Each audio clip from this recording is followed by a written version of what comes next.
And welcome back to the Upside Sports Network. My name is Michael. Appreciate you guys joining us here on a Sunday evening. Winter meetings are just about to get going. We already had the Hall of Fame announcement tonight, and we're going to start hearing some rumors here in just a few minutes. But congratulations to Jim Leyland, the only one to get in on the Hall of Fame Contemporary Era ballot.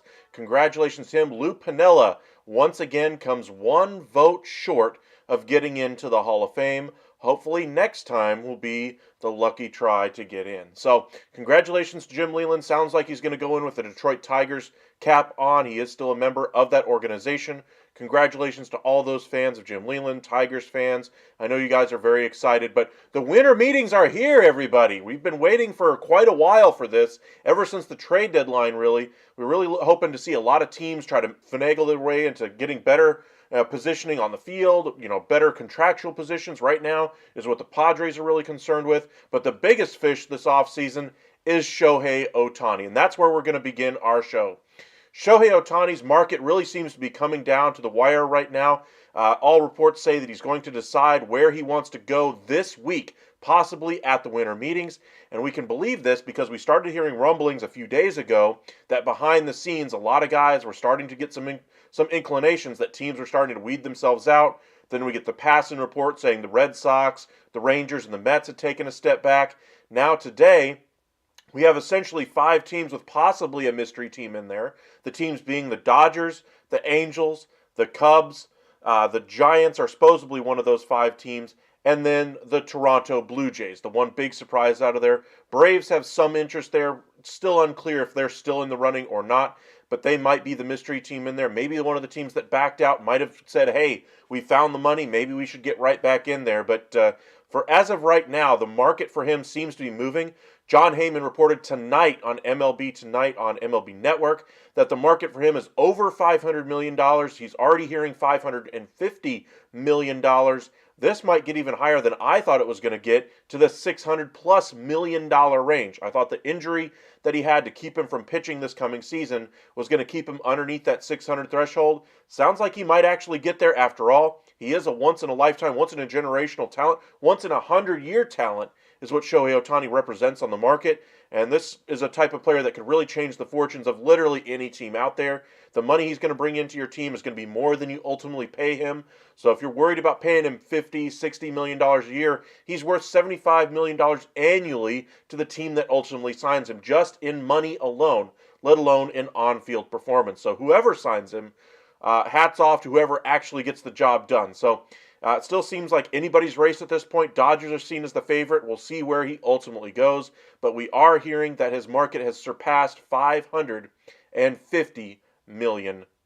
So Welcome in, Sarah, Paul, Robert, Mark, and Leslie. Appreciate you guys joining us once again. Sarah, excited to see what my Cardinals do. I couldn't agree more. I still think they're in the market for some starting pitching. We're starting to hear some rumblings that they're looking for some front-end starters rather than some bulk guys, which is what they signed in Lynn and Gibson. Gray was a great bulk type guy, but he has a lot of good quality along with that bulk.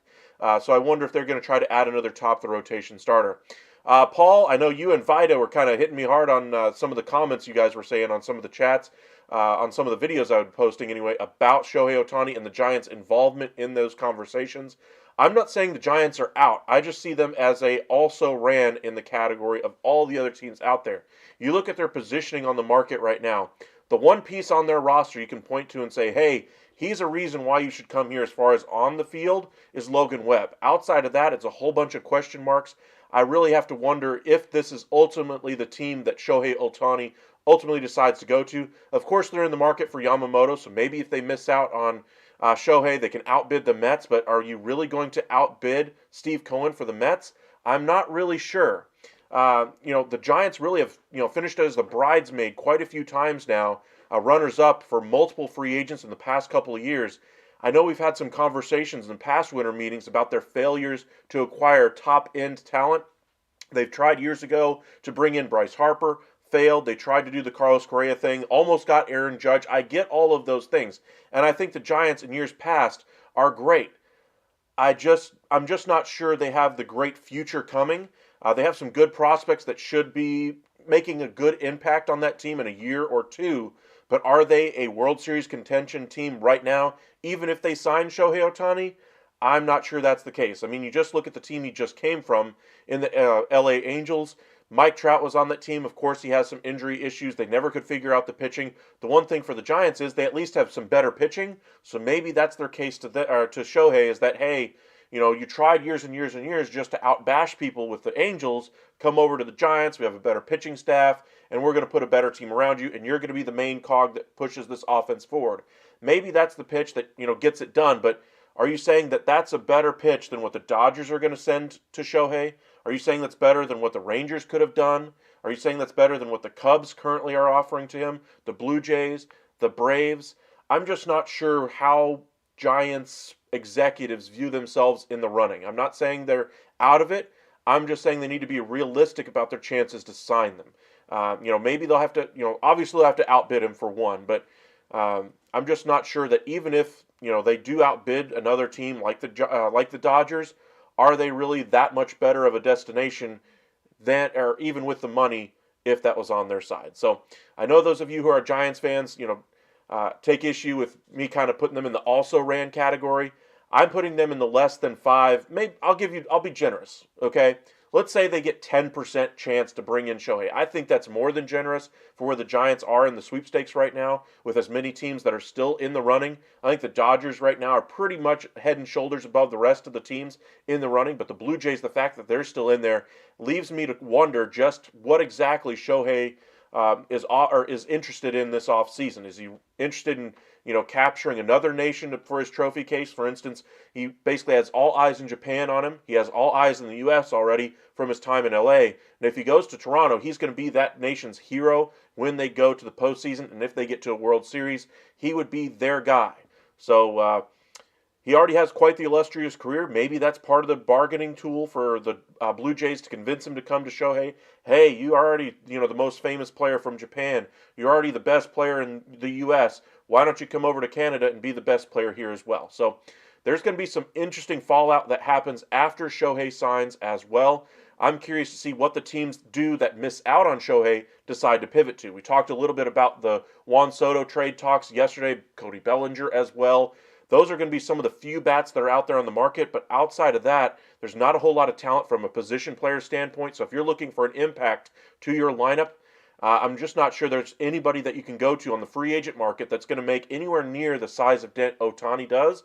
That's hard to do anyway because of the type of player he is, but just the lack of depth from a position player standpoint on the market leaves a lot to be desired. So Giants fans, Blue Jays fans, pulling for you. I still think the Dodgers, though, right now are a little bit out in front.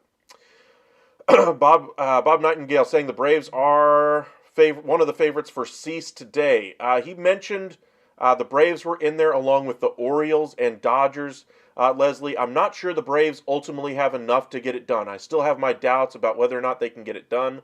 I would love to see it happen from a Braves perspective. Braves, when I grew up, were probably my third favorite team behind the Rangers and Twins, but I'm just not sure they'll ultimately be able to get it done via trade. Now, if you're saying about a free agent contract they might be able to bring in, then I'd be more optimistic. For instance, if they were in the market for a Blake Snell, which I don't think they are, I'd be more optimistic about them bringing in a free agent starting pitcher.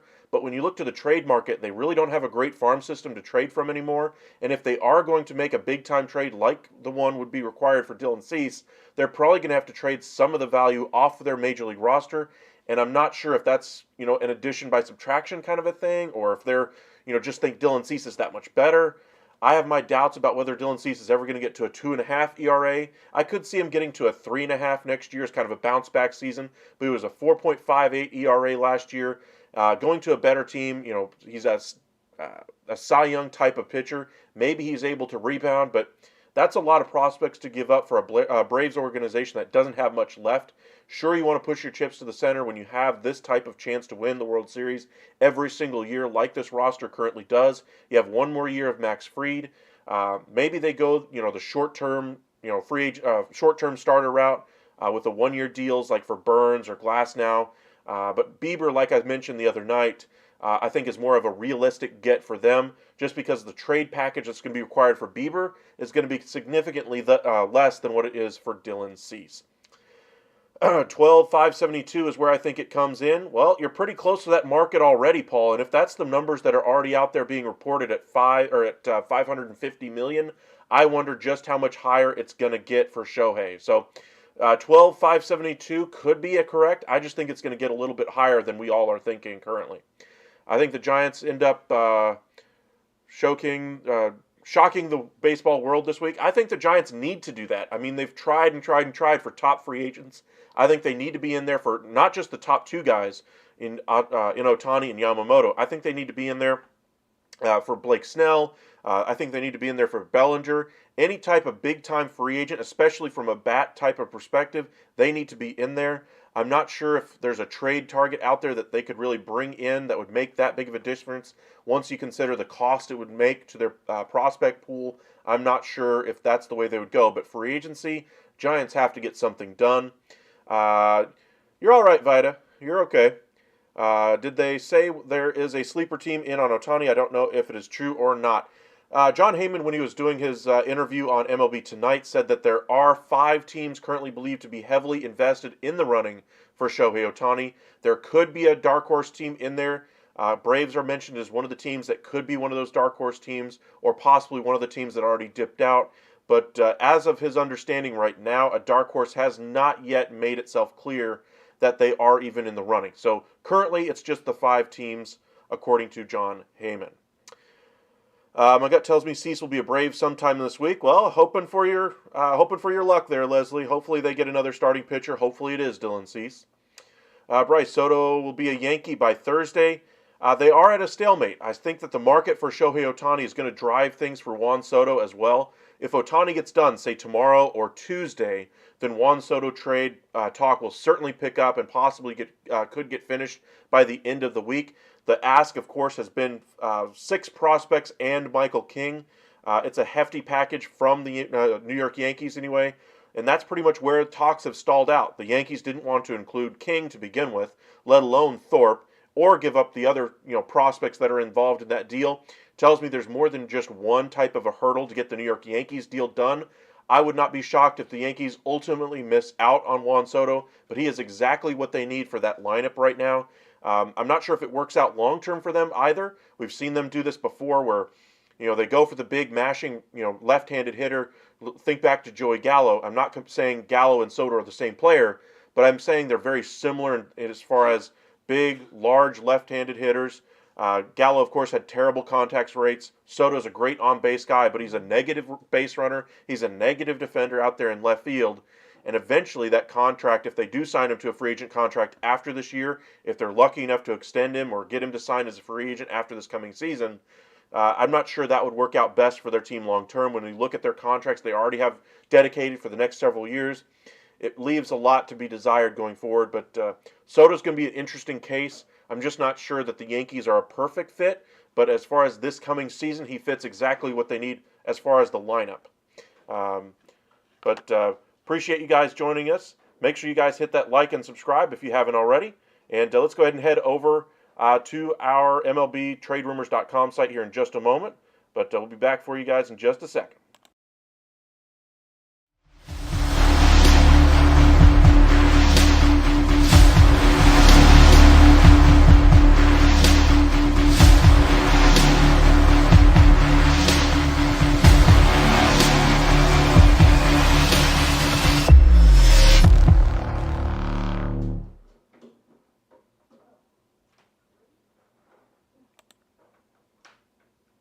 Alrighty, so as we've seen a few headlines already come across the boards tonight, we're starting to see some news about the Tampa Bay Rays, about some trade targets that they may have. Of course, we've talked quite a bit about Tyler Glasnow, but tonight the rumors center around Isaac Paredes and Randy Arozarena. At the beginning of the offseason, Randy Arozarena was originally viewed as a possibility to be a trade target just because of his salary, but based on his contract status, I thought that Tampa would probably hold on to him at least for one more season, but it seems like they want to trim a little bit more payroll than just the Glasnow contract. Paredes makes less than Arozarena, but Paredes might command more on the trade market, so I'll be curious to see which of those two, if they decide to move either one of them, goes. But Glasnow is definitely the trade target you want out of Tampa right now. He seems very likely to go. I would expect him to be traded before Christmas, so keep your eyes peeled for a starting pitcher trade. Possibly the Cardinals have been in the discussions for him. The Rangers have been looking for a one-year type of a starter. They're trying to mitigate costs right now because they do not know what's going to happen with their TV contract going forward. So because the cost uncertainty around their TV contract, a Glasnow trade would make sense. They've been connected to Corbin Burns in the past, but even Rangers reporters put that one as a very distant, unlikely possibility as well. We shall see where his market ultimately goes. I'm expecting the Brewers to take a little bit of a step back this year. I don't think they'll win the division. I think the Cubs are going to do what they have to in free agency to make their team that much better. And while the Brewers certainly signed their young prospect number 2 in the entire game, Jackson Chourio, they're looking at other directions as well. So we'll see what happens for the Brewers, but I'm expecting the Cubs to really outspend the rest of that division, including the St. Louis Cardinals, even with the money they've already spent. I'm expecting the Cubs to really put their dent on this free agency period, and we'll see who ultimately gets it done. The Braves go for a free agent pitcher, go get Jordan Montgomery. That would be a good get for them. I think it'd be a reasonable get for them, Leslie. I just think that the market for him really has been 3 teams all along, the Yankees, the Cardinals, and the Rangers. It seems like they're just trying to figure out the money as far as on the Rangers side with their TV deal, etc., in order to bring back Jordan Montgomery. I think he's going to go back to Texas at this point. If I had to guess the percentage on it, I'd put it in the neighborhood of probably 85%. He goes back to Texas. If they aren't able to come to resolution as far as the finances, then I think it opens up everything. Everything goes back on the table. Braves have missed out on a number of free agent starters already. He would be a great fit behind Max Fried in that rotation as a great number 2, maybe a 3 behind Strider. But he would be fantastic for the Braves. I agree with you there. When does the news start to pick up, Bryce? Well, usually with the Hall of Fame announcement, most reporters try to be respectful of that for Jim Leyland.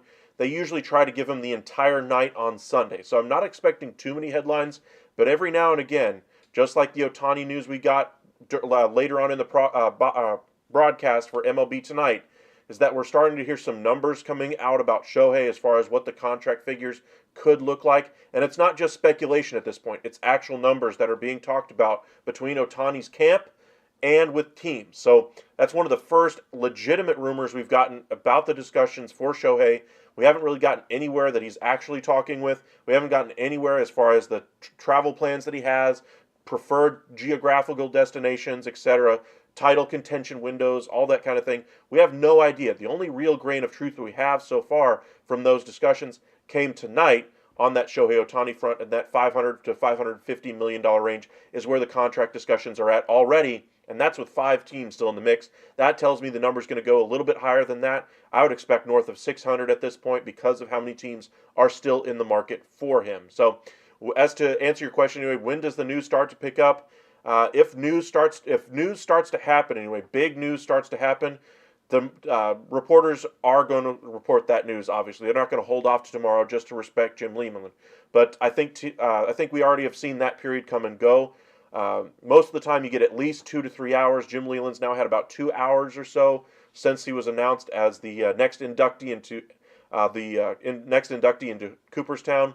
So we could see some rumors pop off here in the next couple of hours. We'll be live for you guys probably for the next hour and a half, 2 hours, depending on how the news does come out this evening. We're going to go team by team, free agent by free agent, predict where a couple of them are going to go, and try to find fits for needs on other teams as well. If we get some news to break while we're live, we will post it here on our Upside Sports Network channel after we are finished with our live. And then, of course, we'll be breaking it down as it comes out as well. So make sure you guys have your alerts on for the rest of the week, as we will pretty much go live anytime there's a big type of a news item that pops off at the winter meetings. Make sure you have your alerts on, and we will be live to give you all the latest details on every single one of those. Is the first day of the winter meetings normally a busy day in regards to signings, or is it slow until later in the week? Well, the winter meetings is really only 3 days at this point. It's Monday through Wednesday, and then coverage pretty much drops off the cliff after that. Pretty much executives are starting to go home late Wednesday, early Thursday, and so that's pretty much the entirety of the winter meetings. But as for the kind of the calendar you can expect, winter meetings begins with the Hall of Fame induction tonight, or the announcement anyway, that Jim Leyland got in. Then you get the 2 to 3 hours of congratulations, pats on the back for Jim Leyland. The industry basically stops everything. All rumors stop for about a period of 2 to 3 hours at minimum, and it might be longer if there's really no rumors out there.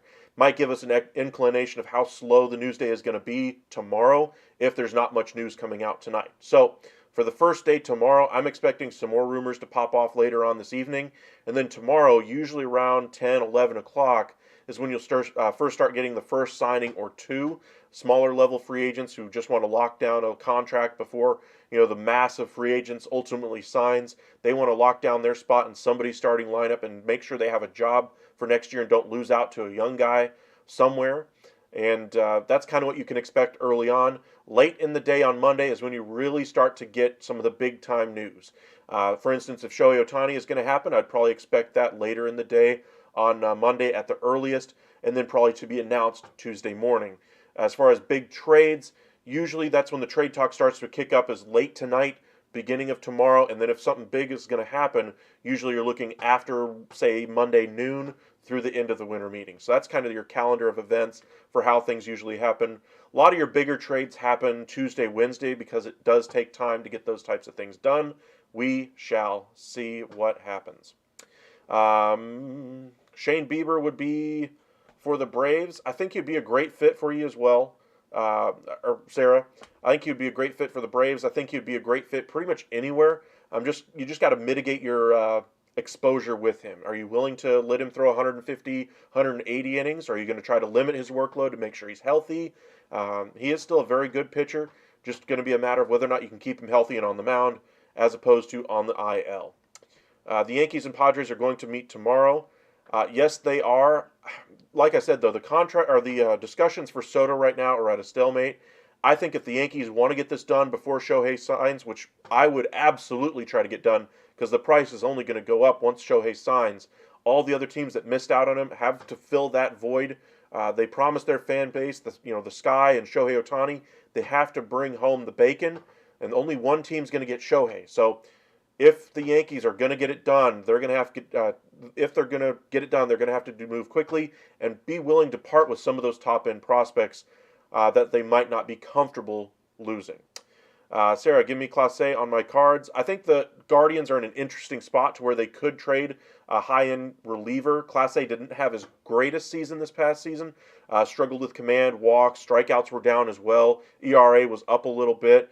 He seemed to rebound a little bit in the second half of the year as far as getting his legs underneath him, but maybe it was just one bad year. We've seen relievers, bullpen arms in general, have one great year and then one down year, one great year and then one down year. It's just the way bullpen arms have worked anyway.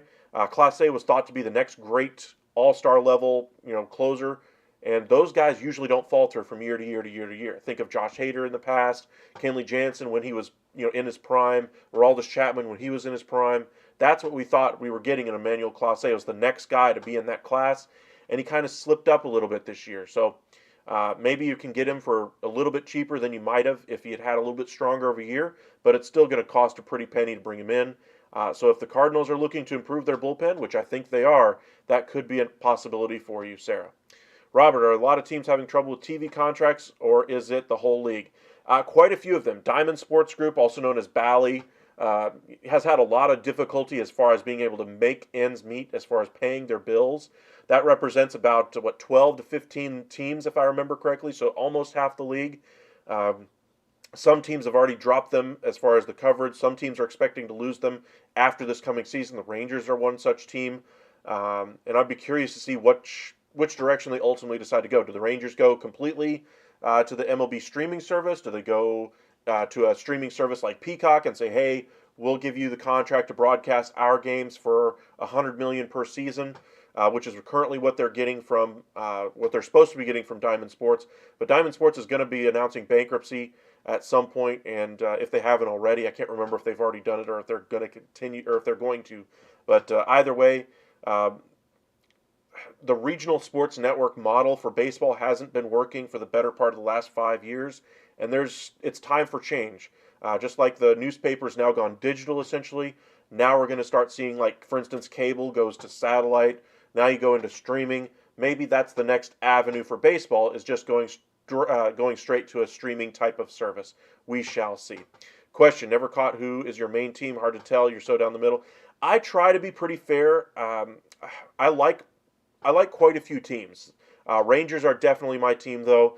I grew up with the Twins, though. I grew up with the Braves. I grew up with the Cubs. I grew up with the Astros. No longer an Astros fan, just because of all the, I didn't appreciate the, George Springers of the world, and that team is starting to turn over to a team that I can appreciate again. For instance, like Altuve is one of the few guys on that championship team that I actually appreciated. Kyle Tucker's another great piece on that team, but they're turning the page from that team that was very arrogant and cocky. Reminded me a lot of the 90s Yankees, just the way they were viewed around the industry and the way they kind of carried themselves when they hadn't earned it yet at that point. But we'll see. But for me, Rangers are my team, but there's a lot of teams out there that I've rooted for over the years. Even though the Blue Jays have gotten into it with the Rangers at some points, I've still rooted for the Blue Jays quite a few times. Mariners are in the same division. I root for them quite a bit. You just want to see good baseball whenever you're watching a game. You don't want to see, just blatant errors all over the field. You want to see teams do well and for a good game to be watched. Susan Slusser is hearing a lot of buzz in Yamamoto and thinks the Giants have the edge. Interesting, Paul. I trust Susan Slusser as a source. I think she's fantastic with her information. She is West Coast based. Of course, Yamamoto is coming over from Japan, so being on the West Coast might be more preferential to him as well. We've seen that from quite a few Japanese imports.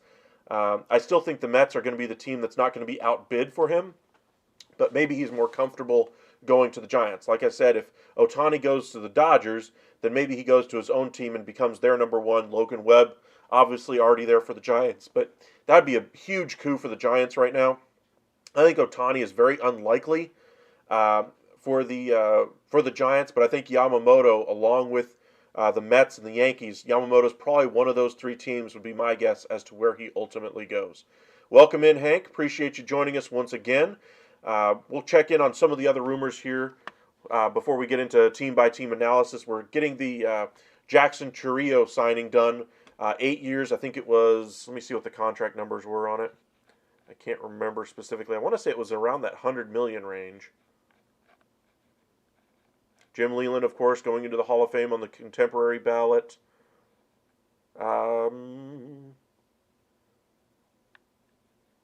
You're at 8 years, at 82 with a $2 million buyout, and then there's options for $25 million a piece for a couple years after that. So great signing for the Brewers as long as Chourio ultimately pans out for them. But you got to wonder, he's never performed in the big leagues. It's a little bit of a risk, but with a small market, you have to try to maximize the value you get for the dollars you spend.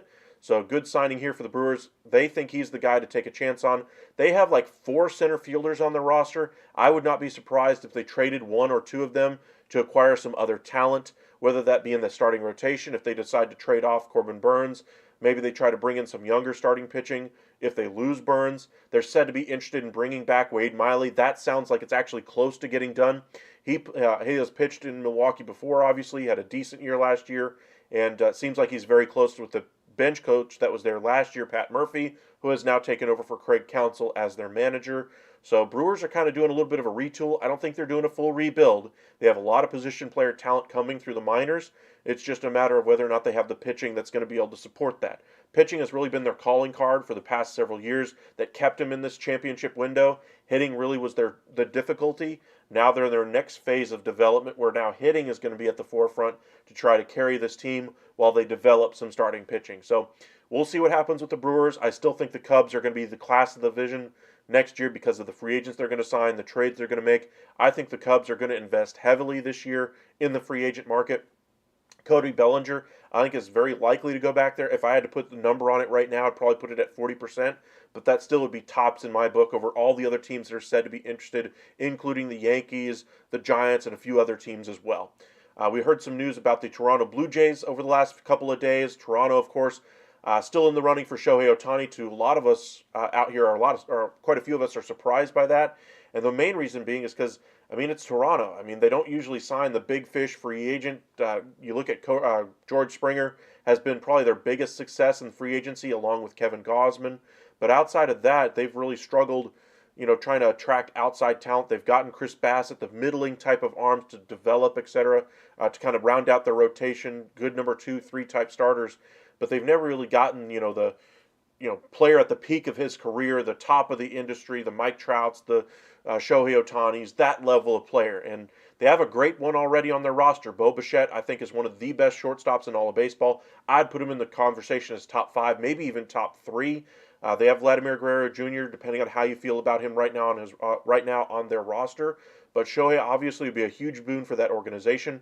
He could step into that rotation as well next year after he recovers from his Tommy John this season. So we'll see if they're able to bring in the big fish, but it sounds like they're in the market for not only Shohei, but also for Juan Soto. Because of the talk stalling with the New York Yankees, doesn't surprise me at all that the Toronto Blue Jays are looking to get in the market for him, just to see if they can keep him away from a division rival. He'd give them a huge bat out there in their outfield as well if they don't bring in Shohei and really help even out their lineup as well. They've struggled with left-handed hitting over the last couple of years. They tried to address that this past season with the trade for Dalton Varsho.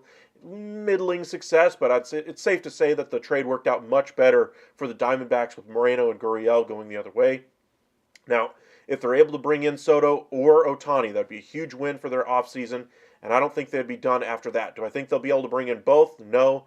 John Paul Morosi said so as much tonight on MLB Tonight. So keep your eyes peeled for some Blue Jays news. Hopefully they can get one of those guys, but seems like the market for both Ohtani and Soto are starting to get some traction, both in free agency and trade. So we'll see where those markets ultimately end up. Alrighty, let's have some fun, shall we? Let's go ahead and break down team-by-team needs here. If I can pull that up, if I still have it here. Let me get this loaded up.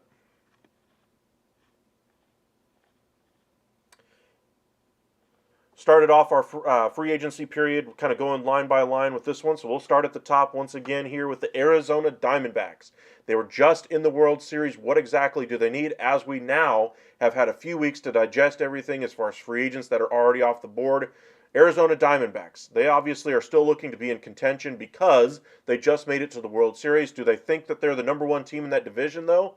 I don't think so. I think they realize the Dodgers are still the class of the division, and they're going to spend. They can't afford Shohei Ohtani, while the Dodgers can. So the rich get richer with the Dodgers, but the Diamondbacks still were a very kind of a spunky team. Were able to get things done, contact baseball, base running, good starting pitching, and a good bullpen. So maybe another starting pitcher to help lengthen out that rotation.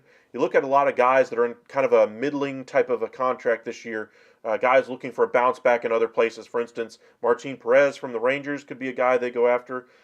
Michael Lorenzen They could look at guys coming back from injury as well. Tyler Mahle could be an option for them as number 2, number 3 type starter once he comes back healthy around the All-Star break / trade deadline.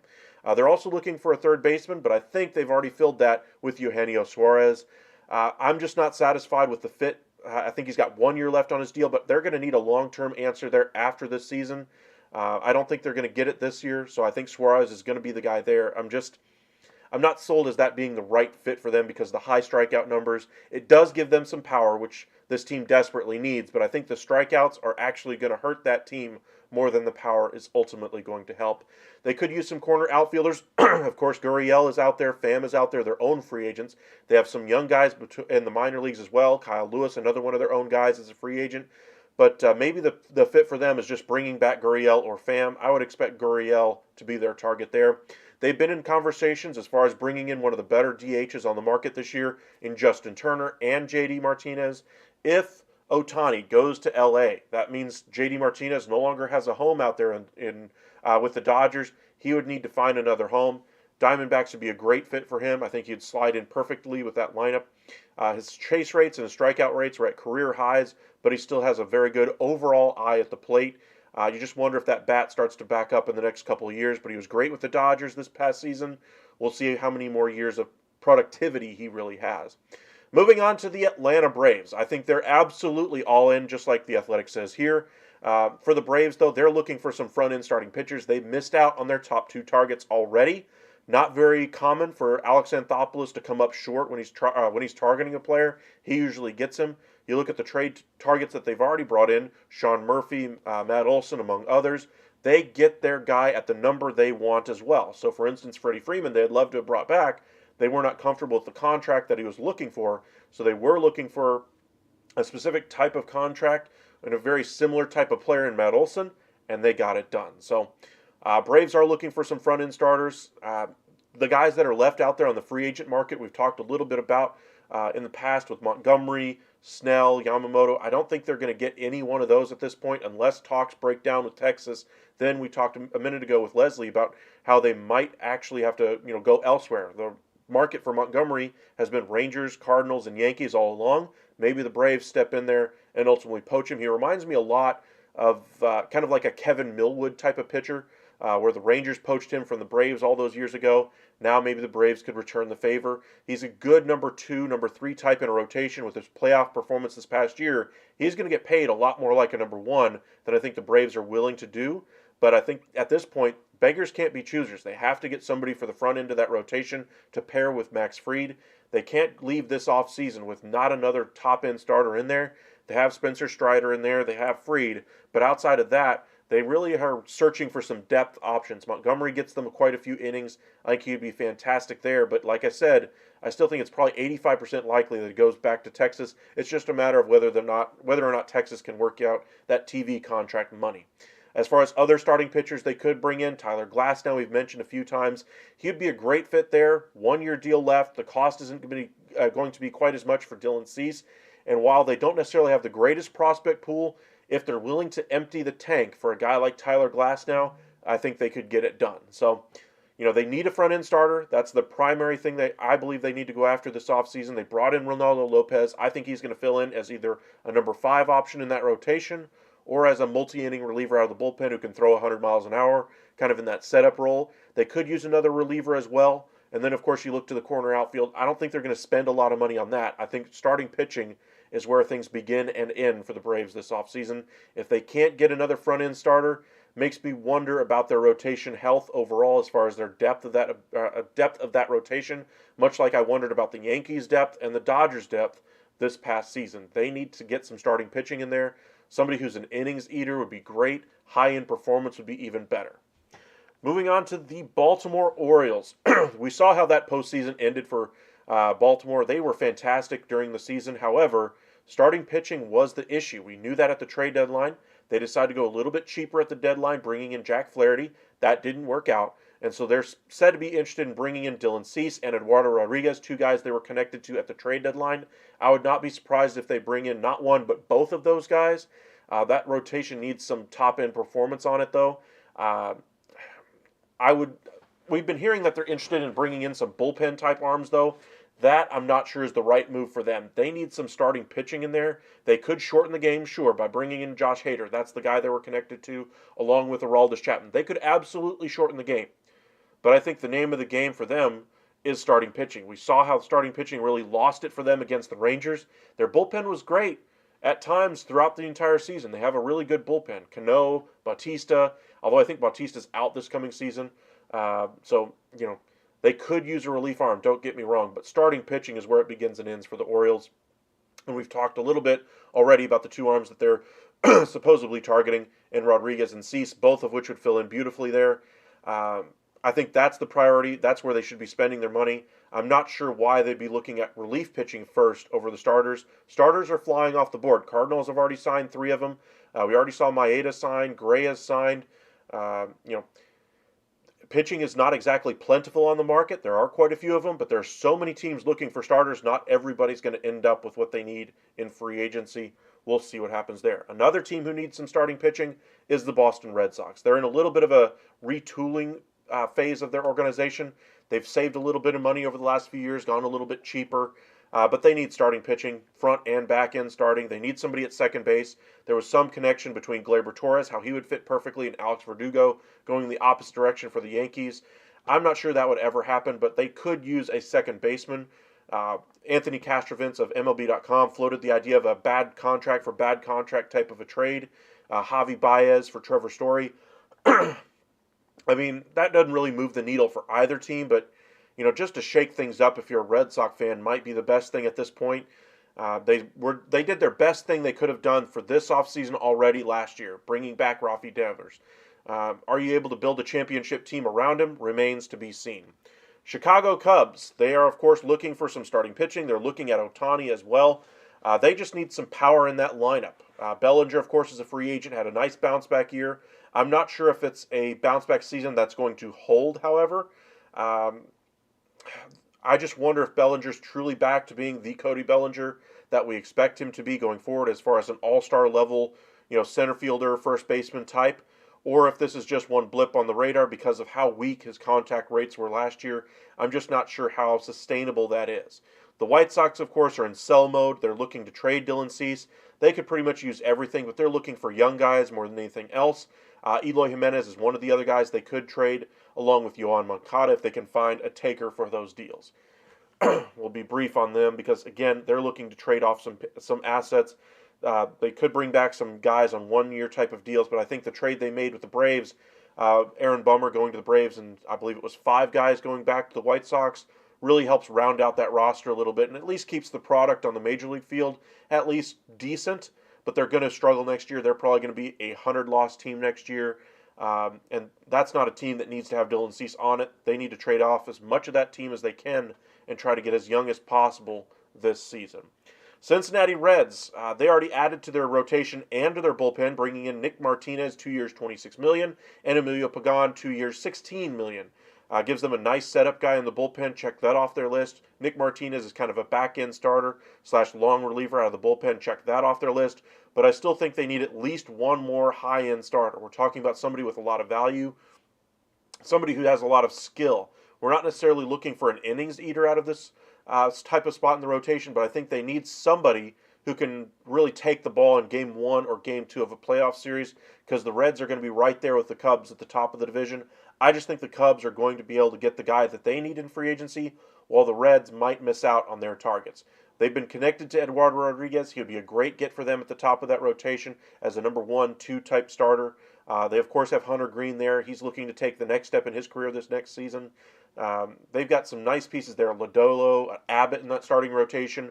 They have tons of position players. They debuted 6 of them that really all hit the ground running this past season with the Reds, and they're pretty much set for the future. They could use a professional hitter in there just to talk hitting with these younger players. They've been connected to J.D. Martinez. I'm not sure how realistic that is. More like a guy like Michael Brantley, a low-cost guy, more of a coach in the clubhouse that can also take an at-bat here or there. Somebody like that that's winding down their career might round out that team from a position player standpoint. We talked a little bit about the Guardians already. They're always looking for outfield help, continually looking for outfield help. I would not be surprised if they traded one of their starting pitchers like Bieber Or if, like Sarah mentioned, maybe Class A could be the odd man out. But Guardians usually surprise us with some type of a trade during the winter meetings. So hopefully they're a target during the winter meetings we can all point to and say, hey, this is the team to be able to get it done. Rockies. Not much to say about the Rockies. I mean, this team has struggled for years to develop starting pitching. They were worst in the league as far as starters ERA and relievers ERA. And it is Coors Field. They do have some decent players offensively, but it's an aging team that's looking to turn over and kind of retool what they're doing right now. They need to develop a star as far as a hitter first. They've tried that with Brendan Rodgers. They've tried bringing in some outside talent in Chris Bryant. It ultimately blew up in their face, and they're kind of stuck in no man's land right now. They have no direction right now as a franchise. Bud Black, as great as a manager as he's been in years past, I think that team needs a little bit of a jolt, and Bud Black could be the odd man out after this coming season. I would have already made the move. But the Rockies are, just doing what Rockies do. They just have continually struggled with starting pitching, and that's the long and short of their season. Tigers are are pretty much everybody's pick this year to have a surprise uptick in wins this coming season, possibly win the AL Central. They brought in Kenta Maeda, kind of their back-end starter.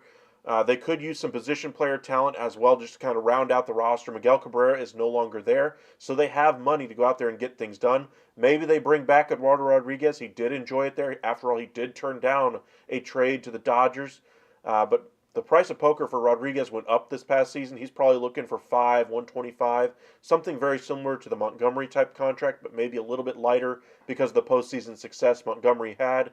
But the Tigers are looking for multiple needs this offseason. I think they'll be able to get those needs filled because they are actually going to have some money to play with this year. Now, the Astros are kind of in the middle this offseason. They have a lot of guys with expiring deals in this year and next year. Do they trade one of those deals and spend the money, trying to re-sign their own guys? Do they try to acquire a low-end starting pitcher for the back of their rotation?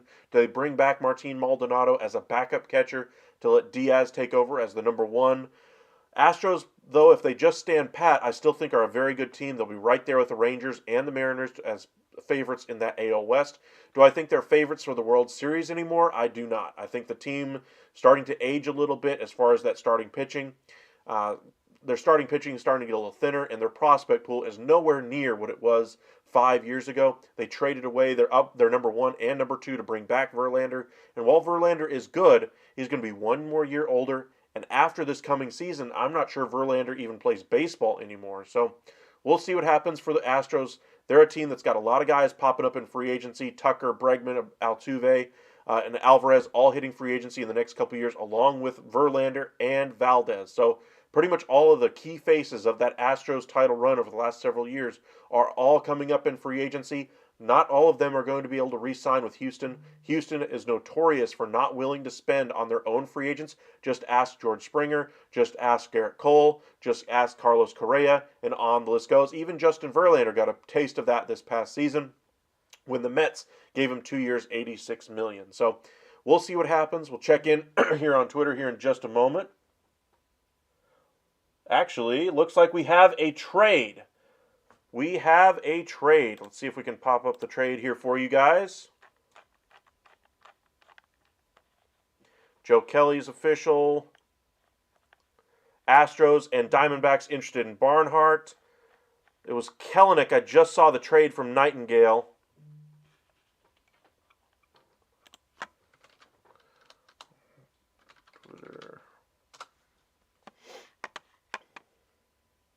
I think it was Jared Kelenic going to the Braves.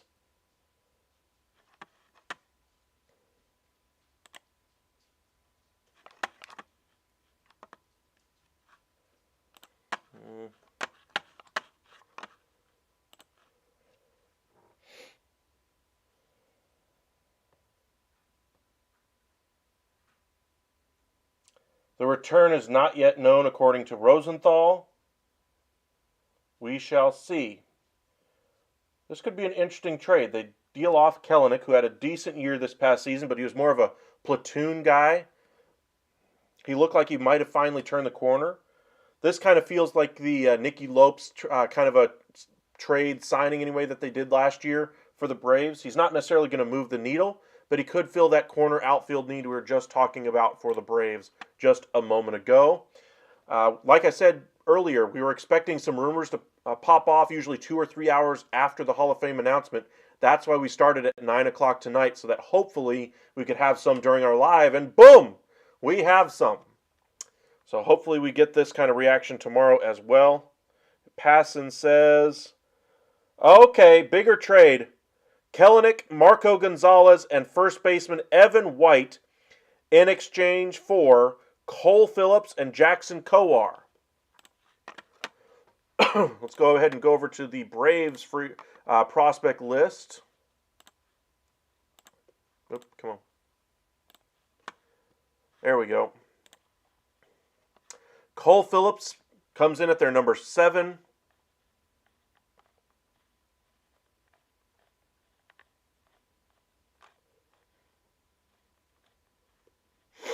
J.R. Ritchie is a guy I think they have a lot of hopes for there in Atlanta. Cole Phillips, though, rookie ball last year, 20 years old, second-round pick a year ago. So Jerry Dipoto doing Jerry Dipoto things, making some moves happen. Wow. Just a little bit surprised the Mariners are trading off of Marco Gonzalez, though. There was some rumors that they were going to have some that they were willing to move him at the end of during the winter meetings this past season. They ultimately decided to keep him. The reason why I thought they would hold on to him is because they have some younger starting pitching at the back of that rotation along with Robbie Ray.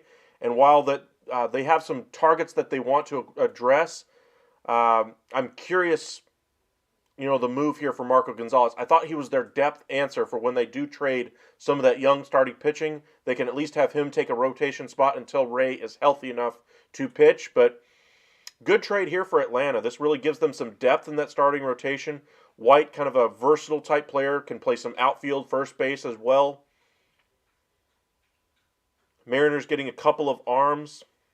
I wonder if this is more roster cleanup, if you will, for the Mariners. We saw them do that with the Eugenio Suarez type trade. We saw them do that over the last couple of years with a bunch of trades they've made, clearing off guys off of that 40-man roster to make moves later. The Braves did that earlier this offseason by non-tendering a bunch of guys, but a 5-player trade, Kelenic, Gonzalez, and White for Kowar and Phillips. Curious to see if there's any other players still involved in this deal. But as of right now, that seems to be the return. First on it was Ken Rosenthal and Bob Nightingale. So this is exactly why we like the winter meetings. Couldn't agree with you more, Bryce. Winter meetings, you get all kinds of crazy stuff. Who had Jared Kelenic as the first move of the winter meetings? Not me. I might have had the Mariners being the team that made the first trade just because it's Jerry Dipoto, but, come on. I wonder if this is a move to kind of clear off some of that outfield roster slot, the 40-man roster spots, for a big-time trade. I wonder if Phillips and Kowar might be, rerouted in a trade for Juan Soto. Yankees offer the best package. If they're willing to offer the package, though, is the question, Bryce. I think the Mariners, though, have a pretty good chance to get Soto now. I don't think they've been connected too much to him over the last couple of days like the Blue Jays and Yankees have, but all along it was the Yankees and Mariners seen as the two teams most in the market for a Juan Soto type of player. I would not be surprised if this is kind of roster clearing out here for the Mariners to facilitate a trade for a Juan Soto. I'm not saying they're going to reroute both Phillips and Kowar for a Soto type trade, but this could be the precursor to one. So we'll see what happens. I think this is a good move for the Braves. Obviously getting some good depth pieces. Reminds me a lot of the trade they just made, sending off 5 players to bring in Aaron Bummer. I think they get some of that depth back here with Kelenic, White, and Gonzalez. Full trade is that 5 players right there. Mariners won't want to take on $32 million for 1 year and have been reported they don't want to part with their pitching prospects. Well, yeah, they don't want to part with their pitching prospects, but in the past that was with the Cardinals. In the past that's been with the Reds for Jonathan India, for Nolan Gorman, etc. If they want to improve their corner outfield spot, which seems to be their number one priority, is getting a bat in there to help give some protection to Julio Rodriguez. Soto's the best bat on the market. Maybe they go the free agent route for Cody Bellinger. I'd be shocked if they do that, though. I think Juan Soto would be fantastic there. Juan Soto will be hard for a 1-year rental. Yeah, he will, but the Mariners are willing to do things like that in the past. I think every team is a little bit hesitant, not just the Yankees, not just the Mariners, because he's going to hit free agency this coming season. And there's no guarantee that you can sign him to a long-term deal. I think every team has that same hesitation to make that type of a trade. But even the Yankees aren't giving up their top guys for a Soto-type deal. They're not giving up Jason Dominguez. They're not giving up Anthony Volpe. Those were the first two asks from the Padres. Sounds like they're pushing back on King, on Thorpe, on a number of other prospects that the Padres are asking for. And the Yankees were seen as one of the only teams in his market to begin free agency. Now with Ohtani supposedly coming off the market in the next couple of days, we could see that market grow quite robust with 5, 6, 7 teams in the market for Soto, and the price of poker is only going to go up. We shall see. But yeah, we have our first trade of the winter meetings. Put one down for Jerry DiPoto and Alex Anthopoulos. Anthopoulos getting his shopping done early in free agency, not as early as he has in the past few years, but still gets something done. Yeah, it's negotiations. Things change. Yeah, I agree with you there, Bryce. But I mean, the Padres' ask isn't exactly for, they're not asking for Judge. I'll put it that way. They're asking for things that are reasonable to ask. As far as I'm concerned, I think Dominguez would have been a great starting point. I wouldn't have traded Soto, even with 1 year left, for just Jason Dominguez. I would have wanted additional pieces back, and I can understand the other side of it. I can understand why the Yankees would say, no, we've got a huge future here with Jason Dominguez being a part of our team, so I can understand why the Yankees said, no, you got to come to some type of a middle ground for both sides to agree to a trade. It can't just be so one-sided like on 2K or MLB The Show or any one of those other type of video game type trades.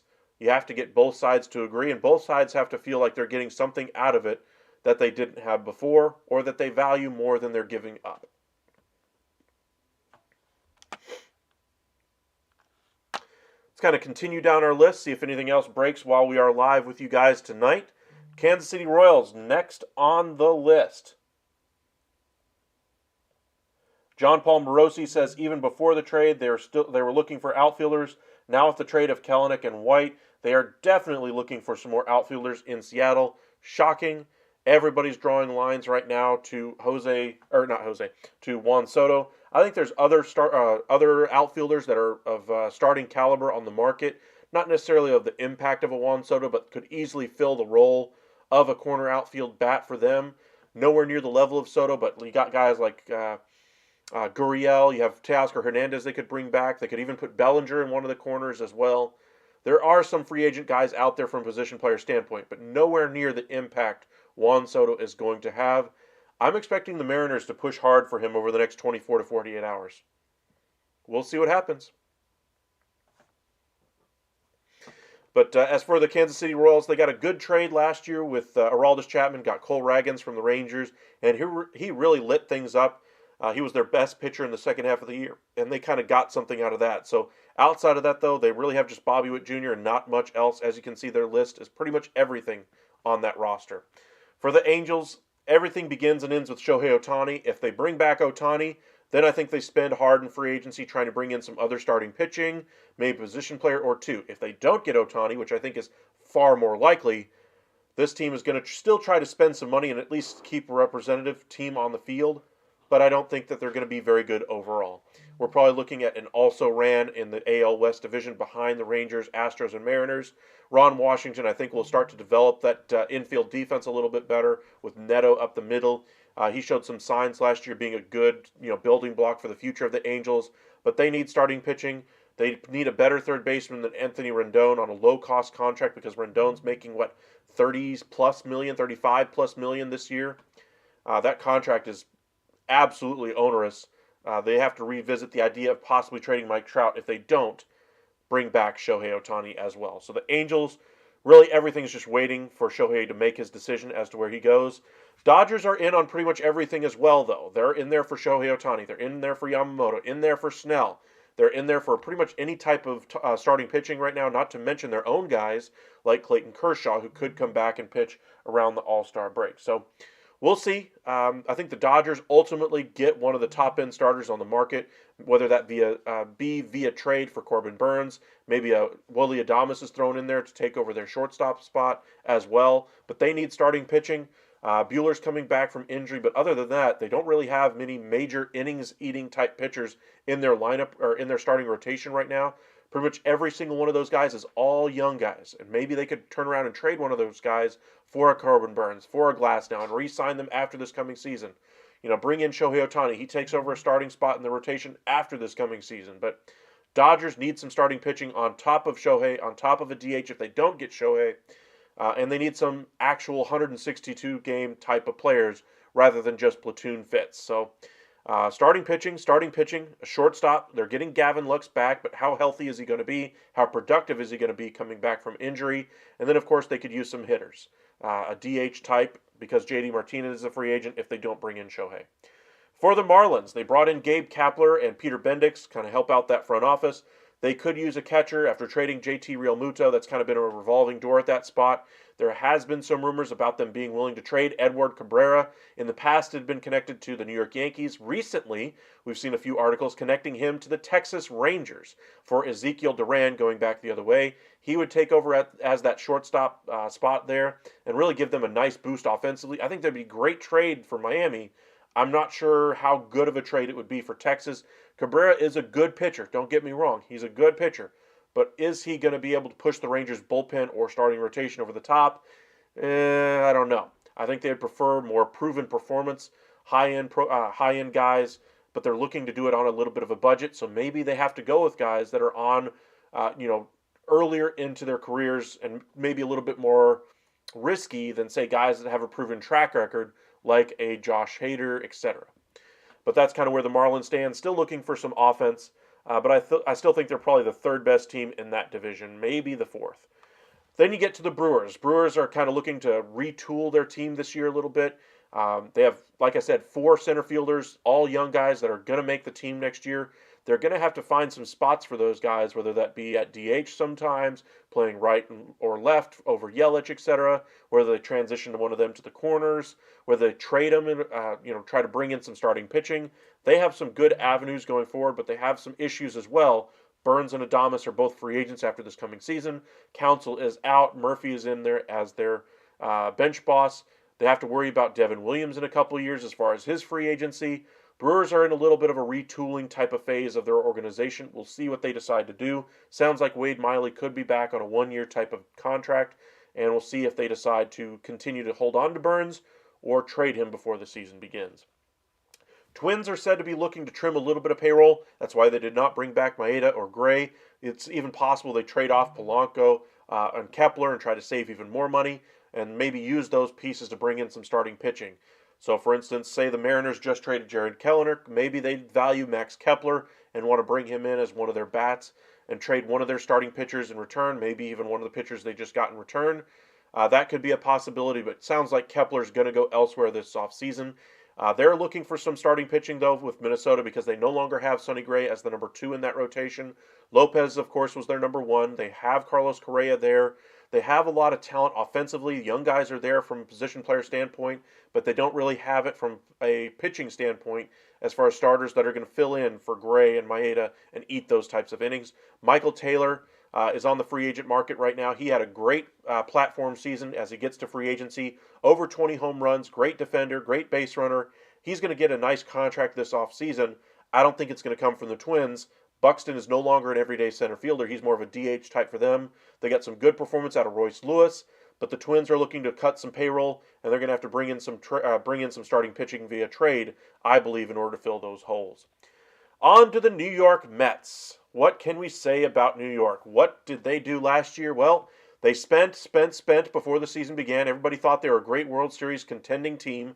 Ultimately, did not work out that way. Buck Showalter doesn't finish the year with the team anyway. He's out. And then of course, they move on from Max Scherzer and Justin Verlander, eaten about $80 million of those contracts just to get some prospects in. They need some starting pitching. They're heavily interested in Yamamoto. Pete Alonso's going to be a free agent after this coming season. They're looking for some utility-type players, though, to kind of round out their position player group. They brought in Joey Wendell, 1 year, $2 million deal, kind of as an infielder. Good get there. But they need some starting pitching, and it has to begin with Yamamoto as far as I'm concerned. If they don't get him, supposedly they're interested in Imanaga, coming over from the NPB as well. But they're looking for starting pitching, and I think they're going to at least get 2 starters out of the free agent group that's still out there. I don't think they want to do it via trade. They want to hold on to the prospects they acquired from the Rangers and the Astros in trades for Scherzer and Verlander. That's the whole reason why they ate the $80 million. And so that's where the New York Mets are. They're going to be on the periphery of that division, possibly as a wild card possibility down the stretch. But ultimately, I think they missed the postseason. And next offseason is when I expect them to go full bore for their own free agent in Pete Alonso. For some of the free agents that are going to hit the market like Glasnow and Soto, I think the Mets will be hard in there on all of those guys next offseason. New York Yankees are said to be in there, of course, for Juan Soto. We've talked quite a bit about that. They're looking for some starting pitching. They're in there for Yamamoto. I'm not sure how realistic it is for them to get him, but they need some starting pitching. Rodon obviously was not a great signing for them last year. A lot of money on that payroll going forward. If he's able to get healthy and stay healthy and get back to the pitcher he was with the Giants or even the White Sox, then they can talk about having something in their rotation. But they need to bring in another starter. Maybe a buy low candidate like Sean Manaea would be a good fit for them. Maybe even a reunion with Jordan Montgomery if the Rangers contract talks essentially stall because of the money TV money deal, giving them some issues. Yankees are in a little bit of a quandary there with that starting rotation. But we shall see where the Yankees ultimately end up going. They have a hole at third base. They need a corner outfielder, left-handed hitter. They need a center fielder as well. The trade talks that have broken down with the Padres would have given them 2 left-handed hitters, a center fielder, a corner outfielder, solves a lot of their holes, and then they can kind of turn around and go to free agency to address their starting pitching and third base. So the talks that they're having with the Padres, they are ongoing. They have a meeting tomorrow to talk with the Padres about the Juan Soto deal. It's just a matter of, are they willing to pony up what it's going to take to get it done? I still think the Padres are going to want at minimum 5 prospects back, and not all these guys have to be blue chippers. They just want a quantity of prospects back to have a chance to get somebody of the value of Soto back. There's nobody that the Yankees are going to give them that it's going to be equal to the value of Soto 1-for-1. That's why they're looking for more of a quantity approach rather than getting a high-end prospect like Jason Dominguez, who might equal Soto's value eventually. But as of right now, they just want quantity to try to rebuild that farm system a little bit, and you can't really blame them. They gave up 5 blue-chip prospects to bring in Soto. They might get back 2 blue-chip prospects for 1 year left on his deal, and maybe some quantity left after that. So that's where talks stand right now between Soto and the Padres.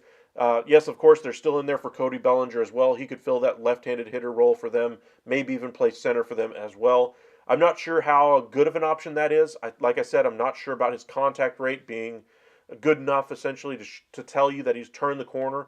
And if he doesn't and he reverts back, that contract on top of every other contract they have on their books, there's no way the Yankees survive that. There's no way Brian Cashman survives that if he wants to stay the GM there in New York. Oakland A's literally need everything. Not going to waste our time too much here, but if you're looking to get some one piece off of this team, maybe you just call and get Brooker or whoever you like off of this roster. But A's are open for business. 1 year type contracts is what they'll sign. We're not going to waste our time there. Philadelphia Phillies, they need some bullpen help, and they need it in the worst way. They did their number 1 job already, bringing back Aaron Nola, but they need a closer. They need a setup arm. They could put Jose Alvarado back there, but Craig Kimbrell ultimately blew up in the postseason at the absolute worst time against Arizona. They're said to be interested in bringing in Josh Hader. I'm not sure if they have the money for that. They're said to be interested, some people have connected the dots anyway between Mike Trout being a Philly guy. Maybe he goes into that outfield spot as well, but they would need to offload the contract of Nick Castellanos to get that done. I'm not sure how much conversation has actually been had between the two teams. It's an interesting thought exercise, I suppose, but they need to focus on this bullpen right now. David Robertson could be a good fit for them since he's a free agent right now. There's some good arms, 7th, 8th inning guys that could fill into that Phillies bullpen, and maybe moving Alvarado to the 9th really kind of gives them a more comfortable option back there than maybe a free agent that they're not used to having. Pirates, of course, looking for some starting pitching. They're also looking for some offense as well.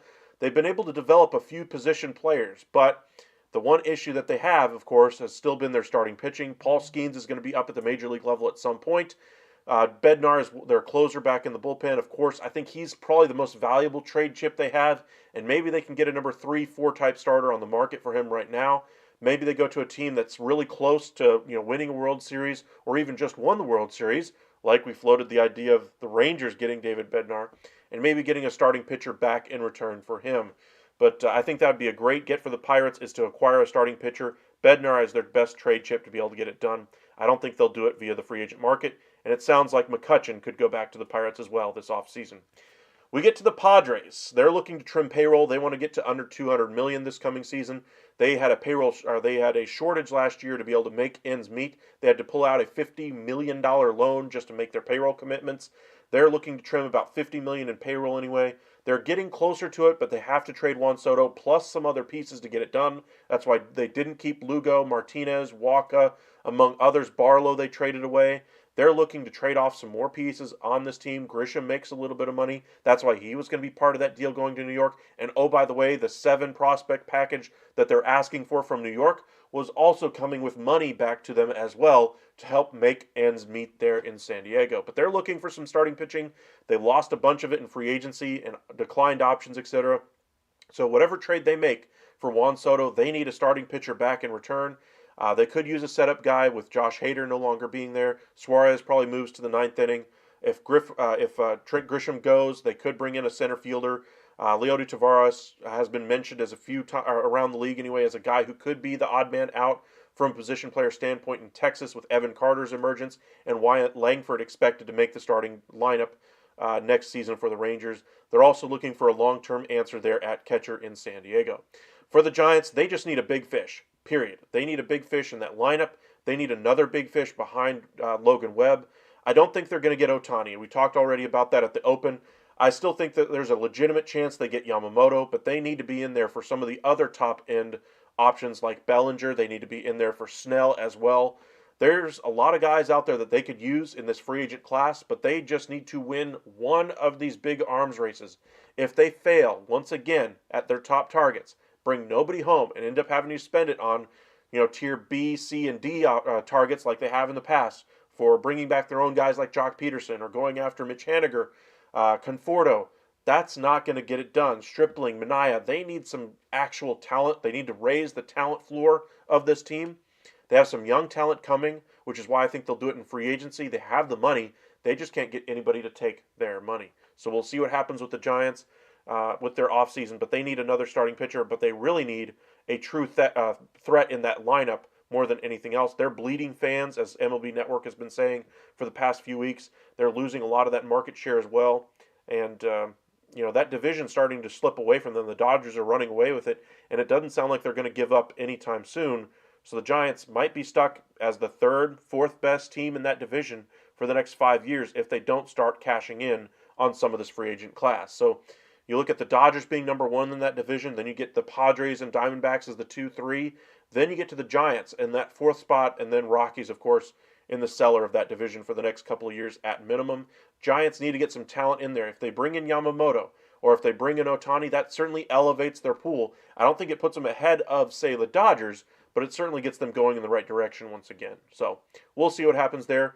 Mariners, we just saw the trade Jared Kelenic, Marco Gonzalez, and Evan White to Atlanta for a couple of pitchers.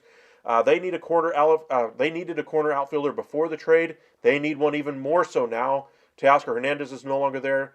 Eugenio Suarez is no longer there. They say Urias is going to be their starter at third base. I'm not necessarily buying that. I still think they're going to try to bring in somebody else to take over that third base spot. They could use a long-term answer at second as well. But the biggest fish I think they're going to go after this offseason is Juan Soto. I think he fits that lineup perfectly. The question is Jerry Dipoto willing to risk it all for 1 year on Soto? Seems to be every team's hesitation with that 1 year deal. It is Seattle. If they're willing to pony up the money, maybe they're able to re-sign him in free agency next year, but he is going to go to free agency. Is it worth the price of poker to bring in Juan Soto and try to make a serious push this coming season? It is Seattle. You got to take, some risks sometimes, and this might be a risk worth taking for Jerry Dipoto. On to St. Louis. They've already addressed quite a bit of their starting staff, bringing in 3 starters, Gray, Gibson, and Lynn. They could use a closer, like Sarah mentioned earlier, in Clase. They're not done looking for starting pitching as well. They're said to be they're said to be dangling Nolan Gorman in a lot of their trade talks out there. They've talked most notably with the Seattle Mariners about Logan Gilbert. I don't think he's going anywhere, but maybe a Woo could go the other way. I'm not sure if that excites the Cardinals front office that much to part with Gorman, and so I don't think that's going to ultimately happen. They are said to be interested in a couple of other starters like Cease, like Glasnow, like Burns, etc. If they're able to get a top-end starter in there, I think the Cardinals would go all for it, and then they could trade from the back end of that rotation to get some bullpen help. But they're still in the market for some frontline starting. They're not completely done adding to that rotation. On to the Rays. McClanahan is going to be out for the year. They don't know what's going to be the future for Wander Franco. Glasnow is making $25 million this season. They're going to trade him, so they need some starting pitching. We'll see which direction they ultimately go. They could use a catcher as well. I think if they're looking to kind of cover their bases a little bit here, a trade of Glasnow maybe to Texas, for instance, bringing back Ezekiel Duran would give them a long-term answer at shortstop if they are not able to bring back Wander Franco and he has to serve time, etc., whatever it is for his off-the-field issues. But they also need some starting pitching once they trade Glasnow. Once they move him, they're going to have to go to the free agent market, maybe another low-cost option like they did last year. 3 years, 40 was their biggest free agent contract they had ever given out last year to anybody. Maybe they replicate that type of a deal. But Glasnow making $25 million is a little untenable for that Rays organization. On to the Texas Rangers. They are all in. If their contract was settled as far as their TV deal right now, I believe they would be still hard in there. Even if they thought they were the fifth, sixth best chance to win Ohtani, I think they would be right in there for Shohei right now. But as it stands, they are not sure about their TV money they're going to be bringing in. I think it'll probably be another year before they're completely sure as to what the future holds for them financially from that perspective. And because of that reason, I think they've dipped out a little bit in the Shohei talks. You look at Jordan Montgomery, they'd love to bring him back, maybe bringing back Martin Perez, Chris Stratton, Mitch Garver, all moves they could make. But it sounds like they want to stay beneath the luxury tax threshold, and they're not going to be able to bring back all of those guys and address the bullpen. So they have some trade chips. They could go, trade Ezekiel Duran. They have Justin Foscue that could step up to the major league level. They have Wyatt Langford that's going to take a spot on the major league roster next year. They have some guys that they can move to bring in some starting pitching and relief pitching. So the favorite, of course, is still to bring back Jordan Montgomery and then kind of see what they have after that as far as the bullpen, maybe trading Duran and maybe trading, Tavares for some bullpen help might be a little bit easier. Center fielders always bring back a nice bounty in trade, especially if they can hit a little bit, and Tavares has finally proven with the bat that he's consistent enough to stick in center field with a decent enough bat that he can be a 280 hitter from time to time, upwards of 300, downwards of 240 when he's on one of his low ends of his streaks. But Rangers have a lot of options this offseason. Maybe not as many as Rangers fans would have liked or as many as they were expecting to have with the TV contract if it had been able to stay resolved. But right now, with the uncertainty of that contract, we don't know how much they're going to have to spend. Blue Jays, we've talked a little bit about them already. They're in there for Ohtani. They're in there for Soto. If they get one or the other, or if they miss out on those targets, then they need to address a couple of things. Whit Merrifield's no longer there. Kiermaier is no longer there. They could re-sign one or both. Maybe they bring in Michael Taylor to fill in that center field spot. They're looking for a DH. Brandon Belt served that role really well last year. Maybe they bring him back. He had a 138 on OPS plus last year. He was fantastic. Maybe reunion there sounds good to them as well. But Joey Votto's out there in the free agent market as well. He's no longer a member of the Cincinnati Reds. There has been some whispers about him being a local, a Canadian kid. Maybe going to the Canadian team would make sense. But they're also looking to make their lineup a little bit more evened out, if you will. Adding a little bit more balance to that lineup. They really struggled at times with that over the last couple of years. So bringing in Soto would solve that. Bringing in Ohtani would solve that. But then they have a whole different set of questions with their DH spot with Guerrero, Kirk, and either Soto or Ohtani on their roster. There'll be some questions to answer if they make either of those big moves. So that's where the Blue Jays stand right now. Last team is the Washington Nationals. They're looking for buy low candidates, 1-year type contracts. They're not really going to do too much here in free agency, so don't expect too much. They are interested in bringing in Heimer Candelario. They're also looking at the possibility of trading Lane Thomas, their best hitter this past season. So that's where things stand with the market as far as team needs. Let's have a little bit of fun, though. Let's look at some of the free agents that are out there. Let's look at some of the trade possibilities as well, and let's do a little bit of free agent shopping. Let's move all the way back up to the top of the list here. And what could we do? You look at the Arizona Diamondbacks, where we started off anyway. They're looking for some back into the rotation help. You saw how they went to a bullpen game in a couple of rounds deep in the postseason. They need another starter, a buy low guy. We mentioned Martin Perez earlier. Martin Perez is not going to get a 1-year, $20 million contract like he got on the qualifying offer this past season. He's good for innings. He really seemed to correct his issues that he had in the starting rotation last year with Texas when he moved to the bullpen. Was able to get the sink on his fastball a little bit more like he's used to. Got a lot more ground balls like he's used to as well. He'd be a great buy low candidate, I believe, for a team. Same thing for Sean Manaea. Manaea is probably going to get in the neighborhood of a 1-year, $13 million deal, maybe with an option after that. Maybe the Heaney contract from last year, maybe the Nick Martinez contract from this year is what Sean Manaea ultimately signs for. Both of those guys, I think, would be great as a number 4 type starter in those rotation or in that rotation behind Gallen, Kelly, and Fat. Then you go to the Atlanta Braves, starting pitching there. What could we give to the Atlanta Braves? I'm going to go ahead and pencil them in for Shane Bieber right now. I still think they're in the market for some other big-time starting pitchers. Leslie mentioned a few times the possibility of a Dylan Cease. There's always the trade possibility of a Burns or a Glasnow. But I'm going to go ahead and give them a guy like Shane Bieber, who really kind of is, he's still a good number 2 type starter in a rotation. You wonder about the injury issues. You have a couple of other guys on your roster already with injury issues. But the trade they just made, bringing in Kelenic, White, and most importantly in that trade is Marco Gonzalez, gives them some depth in that starting rotation / long relief if one of those guys goes down due to injury. I think he'd be a great fit there. Go ahead and pencil him in as their gift this Christmas season. To the Baltimore Orioles, Dylan Cease, of course, is the beginning of the trade market for them. Eduardo Rodriguez, I'll go ahead and say that they get the deal done for Dylan Cease. I think they have the prospects that the White Sox are looking for in a trade. Also, the Dodgers are there with upper-end pitching prospects as well. But I think that the team that gets it done is going to be the Orioles. I think they're that desperate. They're willing to give up the upper-level talent, whereas the Dodgers might be a little bit more stingy with it and be more willing to go the free agent route than be willing to trade off that prospect talent. If they're unable to bring in some starting pitchers this offseason, the Dodgers have some good young starters they can go to. It's not their preferred route, but they have some good, talented guys in the system. Meanwhile, the Orioles, they've had some poor performance out of some of their guys in that starting rotation over the last couple of years, guys they really had high hopes for that ultimately didn't work out. They don't really have anybody left besides Grayson Rodriguez to really give them any ceiling or any more helium, if you will, in that starting rotation.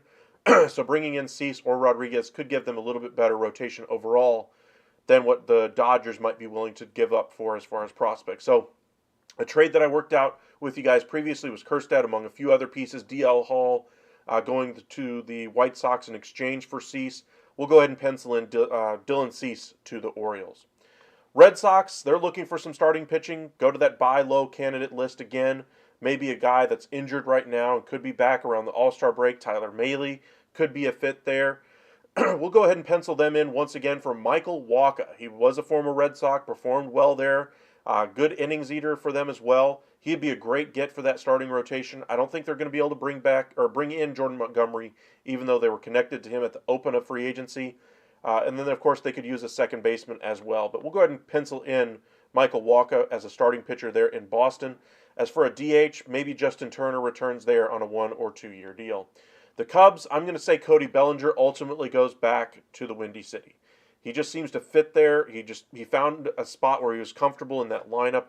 They really seem to rally around him as far as that team. Dansby Swanson's holding down that shortstop spot. So giving Dansby and Cody Bellinger the reins to this team should lead the Cubs into a brighter future than before. But it's going to hinge quite a bit on whether or not Bellinger can replicate this year or even build off of it. White Sox, like I said, they're going to be trading off pieces. So, like I said, for the Orioles, we're trading Dylan Cease. The pieces they're getting back is the Christmas present there for the White Sox in Kerstead and DL Hall, among a couple other pieces.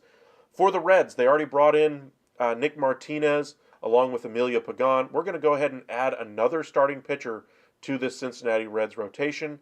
And I'm going to go ahead and pencil in Eduardo Rodriguez to the Cincinnati Reds. So Rodriguez, 5 years, 125 is what we'll go ahead and say for the Reds. For the Guardians, it's more about what they're going to get back in return via trade. I don't think there's really anybody on the free agent market that they're going to spend big bucks on, but maybe they get a buy low candidate. We talked about the Reds being a good candidate for a Michael Brantley type of player, somebody who could teach everybody how to hit a little bit better. Guardians could use that too. They got some young guys in that rotation, but they have some talent on that roster as well in Jose Ramirez. Everybody's going to ask, are they going to trade Jose Ramirez? They are not. He is going to stay there. He's very comfortable there. Signed the 8-year, $160 million deal. As far as with that team, I don't think he's going to be going anywhere at all. He's very comfortable in Cleveland. Could they trade Clase? Could they add a bullpen arm? Absolutely. There's a lot of good arms on the free agent market anyway as far as bullpen arms. Nobody at the level of, say, Clase aside from Hader, but maybe they get one of those guys to fill in that role if they decide to deal from their bullpen or from that starting staff. Maybe they bring in some pieces to fill in some gaps on that Major League roster. Rockies, again, we talked about this last year, that they're not going to spend much in free agency. They spent money on Jurickson Profar, C.J. Cron, Randall Grichuk, etc. I think they're probably looking in that same type of a pool again. Maybe they bring back C.J. Cron. That could be a fit there, but they're looking for some starting pitching. They have a lot of injuries in that starting staff as well. Martin Perez, who sinks the ball really well, induces a lot of ground balls, soft contact. I think he would be great in Colorado. I don't think he'd necessarily fit as far as the personality that he has. He wants to be in Texas. He's a Southern kid. He has a young family that's just starting out in Texas. I think somewhere, in the South is where he's going to ultimately go. Whether that be back with Texas, maybe to a team like the Arizona Diamondbacks. I think he wants to be somewhere in the South. In Colorado, while he would fit the type of pitcher they need to have on that roster, I just think other teams are going to end up outbidding the Rockies for him. And I think he's going to want to play for other teams before he goes to the Rockies. Tigers, we talked a little bit already about their offseason. They brought in Kenta Maeda. We'll go ahead and give them another starting pitcher in Seth Lugo. They've already been connected to him. Maybe a 2-year, $25 million deal with an option for a third year is what the Tigers could ultimately do there. But it would give them some length in that starting rotation. If their young guys can stay healthy, Skullball, Mize, and Manning, if they're able to get those three guys to stay healthy in that starting rotation, that Tigers team could win that division. So look out for the Tigers as kind of everybody's darling, pick to win that division as the dark horse team. I still think it goes through Minnesota, even though they're cutting payroll a little bit. They just need to get in another starting pitcher before I say they definitively win it. But the Tigers, I think, are going to be much improved from last year. Astros, they don't spend money. They don't want to spend money even on their own guys. I do think they'll bring in some low-cost options for that bullpen. They need to rebuild that a little bit. Maton is a free agent. Neris is a free agent, along with Stanek as well. They need to rebuild that. They're not going to bring back all three of those guys. I would expect maybe 2 of the 3 come back to Houston, and then maybe a return of Martin Maldonado as well. Royals, like I said, they need literally everything. Maybe just a veteran in that clubhouse to kind of, settle down the young guys in the room. A Michael Brantley type for them. Let's see. There's not really too many of the Michael Brantley, Justin Turner, J.D. Martinez types to go around to all these teams. So maybe a player like Heimer Candelario could be a guy who comes in there as kind of their DH type player, maybe plays some third every now and again, plays over at first every now and again with Pasquantino, etc. But this team needs some starting pitching. But I think a young or a hitter that can come in and shepherd those guys in the right direction might help their position player group. But they need some starting pitching as well. They need to develop some starting pitching more than anything else. Angels, if they bring back Ohtani, that'd be fantastic for them. I don't think they're going to do that. Instead, I think they're going to go the free agent route, and they're going to spend a little bit of money. I think guys that would be a good fit would be guys like Lourdes Gurriel, somebody who's going to come in and provide a higher floor than the guys they already have on that roster. But this is not a playoff team. Even with Shohei, they've proven they're not a playoff team. They need some starting pitching as well. There's not enough of it to go around, and I don't think they're going to end up getting one anyway. So go ahead and pencil in the Angels as finishing 4th in that division. But go ahead and pencil in Lourdes Gurriel for the Angels. For the Dodgers, we're going to go ahead and pencil in Shohei Ohtani. That's my pick for where he ultimately ends up going. I'm going to guess the contract gets in the neighborhood of 12 years, $625 million. I thought I just saw something pop up on my Twitter feed.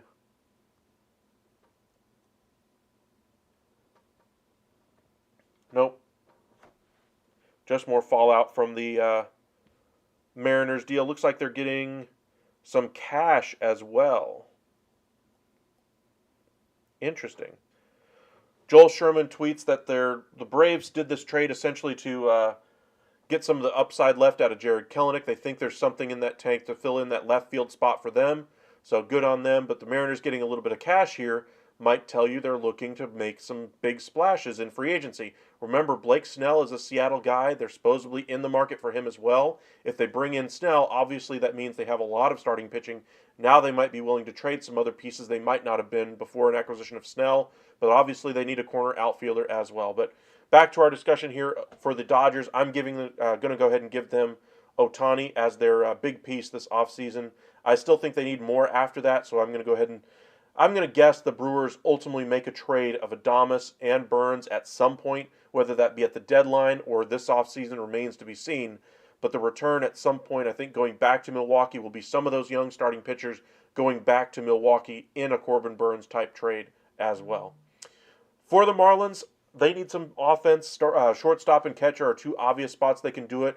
Jorge Soler is another DH type that they lost out of this team, but they need some offense still. They have a lot of starting pitching, even with Alcantara going to be out this coming season.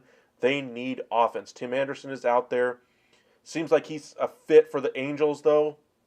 For the Marlins, though, they need some offense. I'm going to go ahead and say Mitch Garver goes to Miami.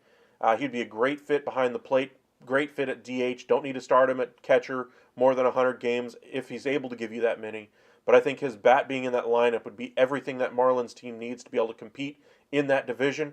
Might even be able to overtake the Phillies or Braves in that division if one of those teams has some injuries and starts to falter. The Marlins have the pitching to be able to stay right on their heels, and if they just get enough hitting, they might be able to eclipse one of those teams if those teams struggle with poor performance or injury.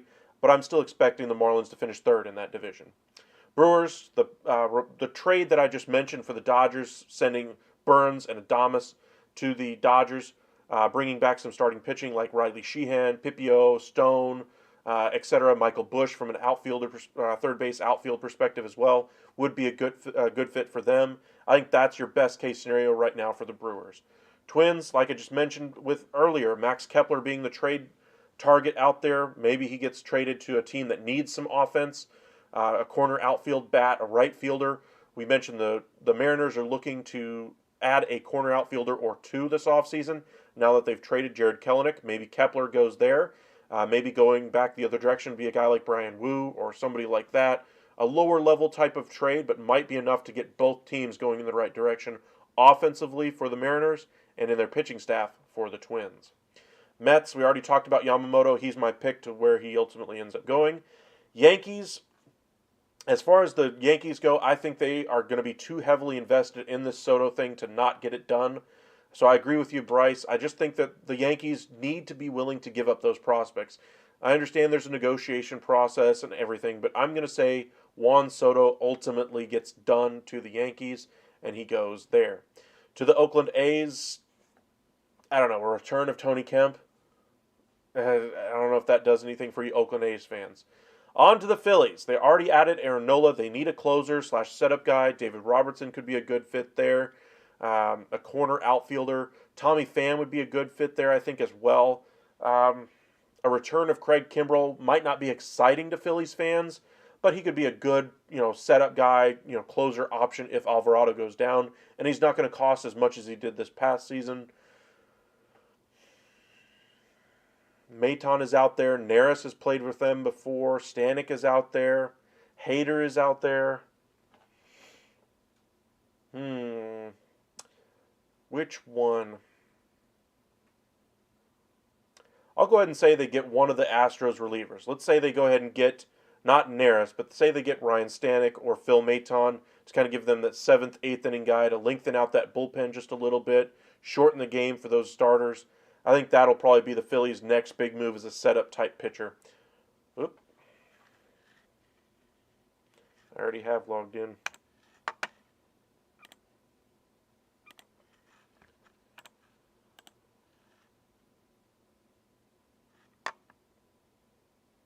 Come on.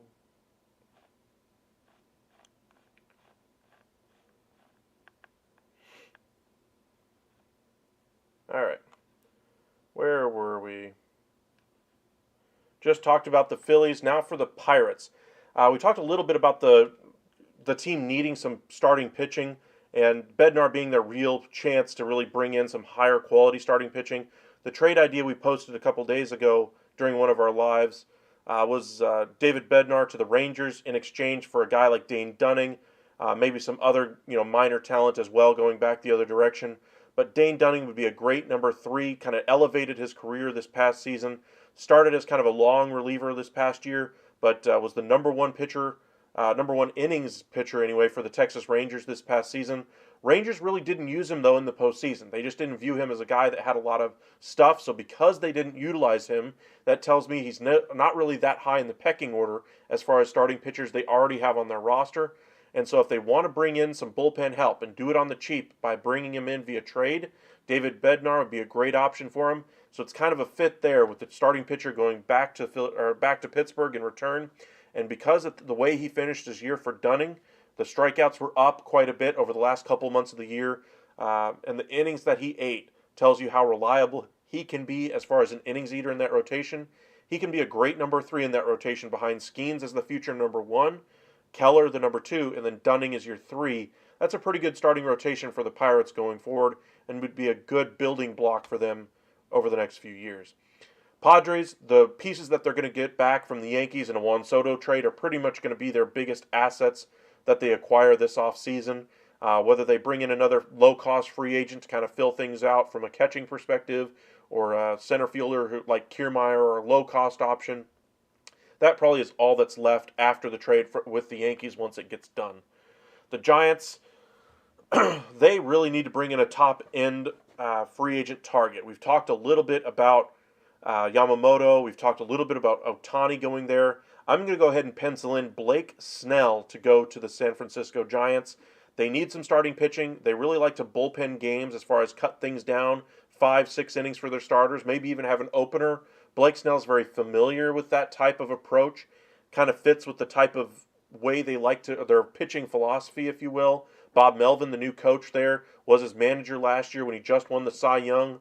He seems like a great fit to go to San Francisco, and he would finally end the string of terrible off seasons for the Giants by bringing in one of their top targets. Welcome in, Charles. Appreciate you for joining us once again. For Seattle, what can we say for them? We just talked about Max Kepler being one corner outfielder that they bring in. There's other corner outfielders that they could do, but for right now, we'll just say the Kelenic trade opens up a spot in the outfield that already was open. Now just gets even more of a pressing need for them, so Kepler would be the fill there. For second base, I'm going to go ahead and say they trade another one of their young starting pitchers to bring in a second baseman. Whether that be Jonathan India remains to be seen, but I'm going to say they try to acquire a second baseman as well.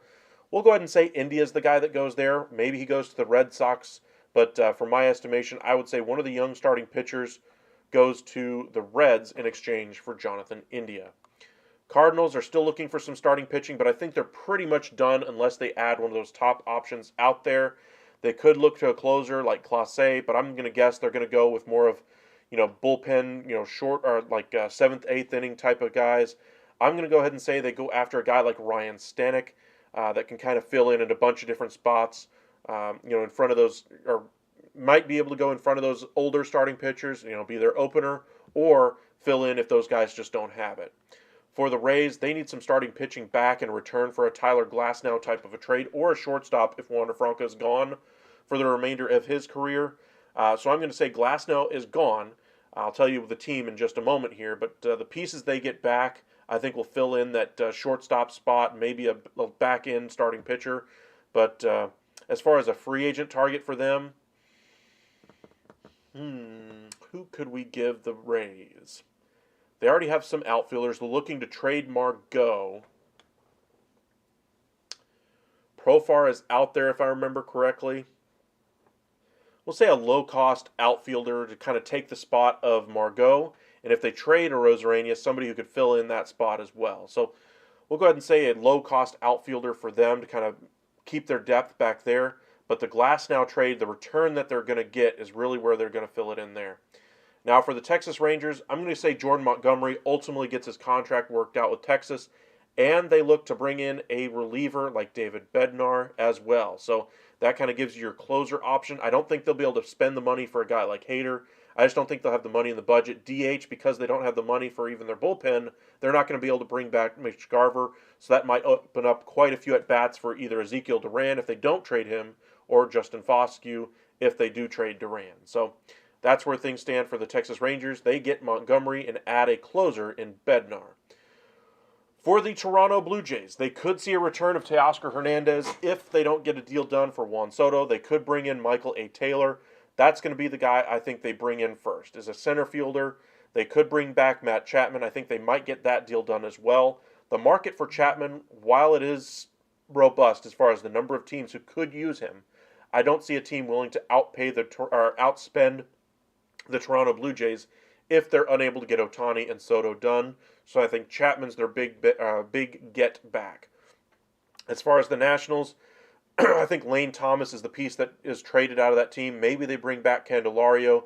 That's kind of where things are at for them. So that's kind of where all the teams around the MLB are looking right now as far as their team needs, and kind of gives you at least one target I believe each team could realistically get. So checking in on Twitter real quick just to see if anything else has happened over the last hour or so.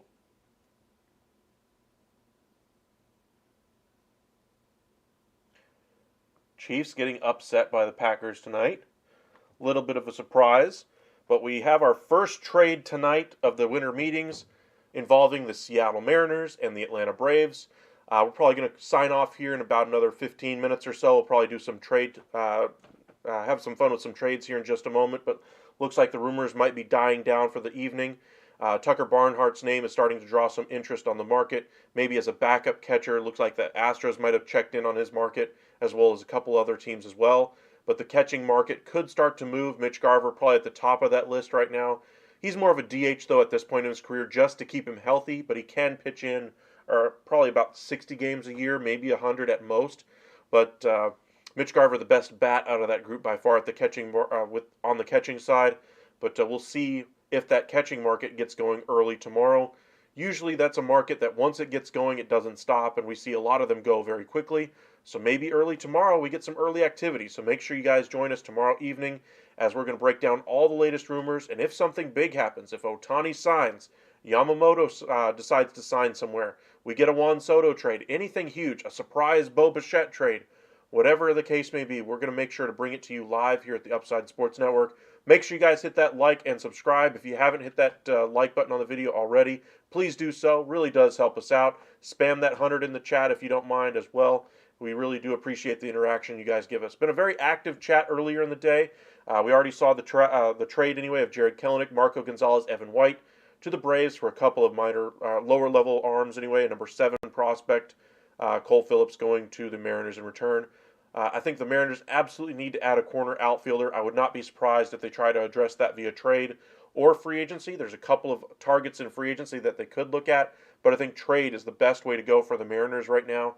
Soto is exactly what that lineup needs. The question will be, is Dipoto willing to lose the type of arms that is necessary to get that deal done? We shall see. But appreciate you guys joining us. Let's go ahead and head over and look at some trades if we can. Go ahead and refresh this page for us. One of the trades that I had floated the other night anyway was that Bednar trade with the Pirates to the Texas Rangers, just so you guys can see how that one would work out.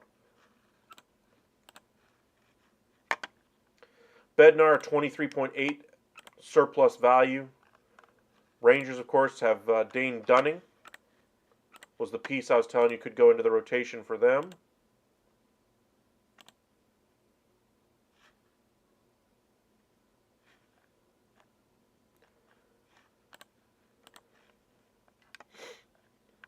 All right. So Dunning, if I can find him, surplus value of 16.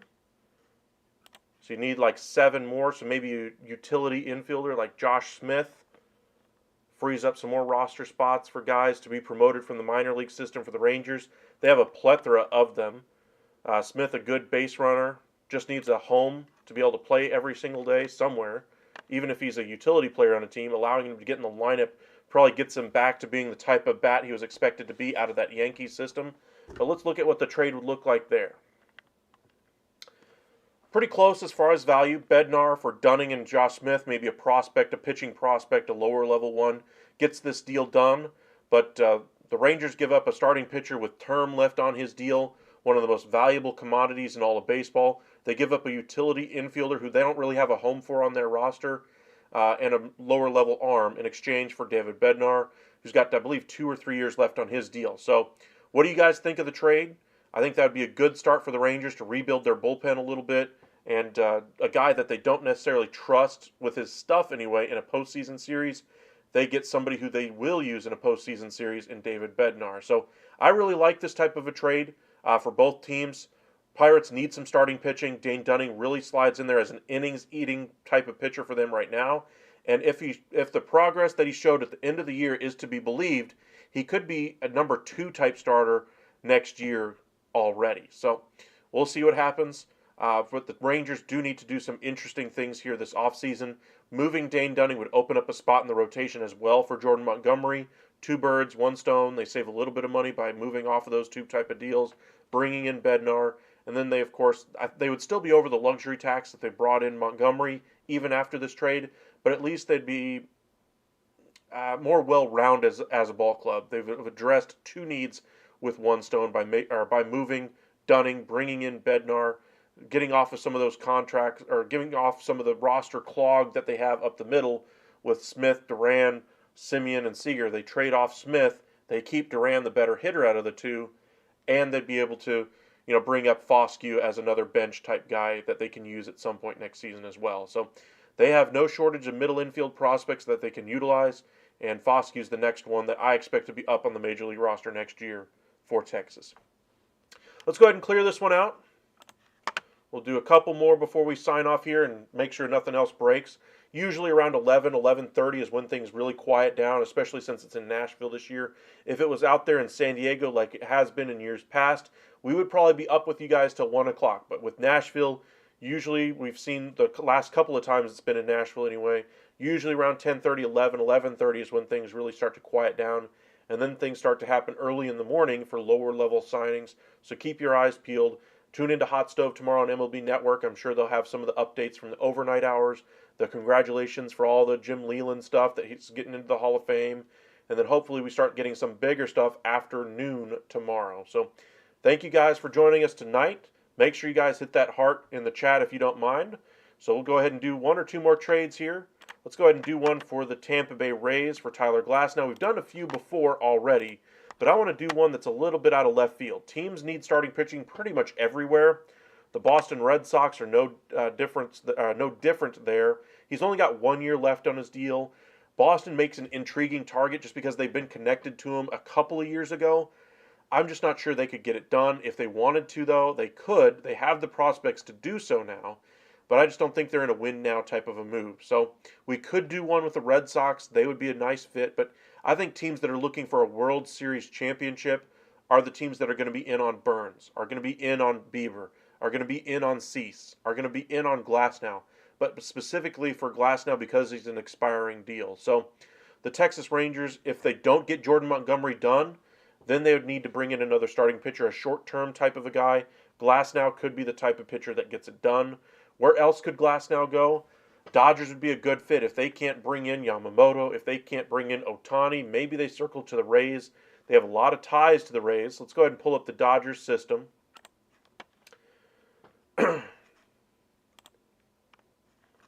Pull up Glasnow here. Glasnow only has a value of 12.8, so it's not going to cost the Dodgers their best pitchers in their system. But I think the price of poker is a lot higher than what we might expect for Glasnow. So even though his value is at 12.8 up here, you can see, highlight in blue, 12.8. I don't think that value is probably more in the neighborhood of 15, 16 in actual value at the trade or at the winter meetings right now. So, what could they do? They could do a Cartaya type trade. He's blocked. The Rays do need some catching. If they decided to go that route, I think maybe the Rays could throw in just a little bit of money for that Glasnow contract, just a little, to buy a prospect here. That would be a great trade, I believe, for both sides. I think it would probably get it done for both, honestly. A little bit higher value for the Rays. Obviously, they seem to win every trade they're in anyway. And Glasnow is probably the most movable pitcher right now here at the winter meetings, along with Dylan Cease. That's why I think the price is going to be a little bit higher than what Glasnow is advertised for here on baseballtradevalues.com. So, what do you guys think of this trade? I think the Dodgers really solved their rotation issue, at least for this coming season. They might be able to re-sign him after this year as well. If not, they would at least get a compensation pick back for him. And Cartaya's blocked anyway at the major league level. He's not going to be able to go and start for them next year anyway. So they are able to build or use their prospects that they've, do a great job developing to bring in the pieces they need via trade. So a nice move here, I believe, for the Dodgers. Let's go ahead and round this out with one last trade. Let's just say the Blue Jays win the bidding for Juan Soto. What would a trade like that look like? Let's go ahead and pull up the Blue Jays system. Tiedemann is the top of their list. He had a bounce-back year this year. Aurelvis Martinez, he was once a really highly valued prospect for them. Has fallen down a little bit, the pecking order, if you will, over the years. No longer a top 100 type of a guy in my estimation, but he's still up there.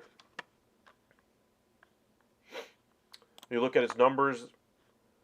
Last year, 2 years ago in 2022, had a little bit of a down year at AA, 203. This past year seemed to correct a little bit of that, performed a little bit better at AAA, a 263 hitter.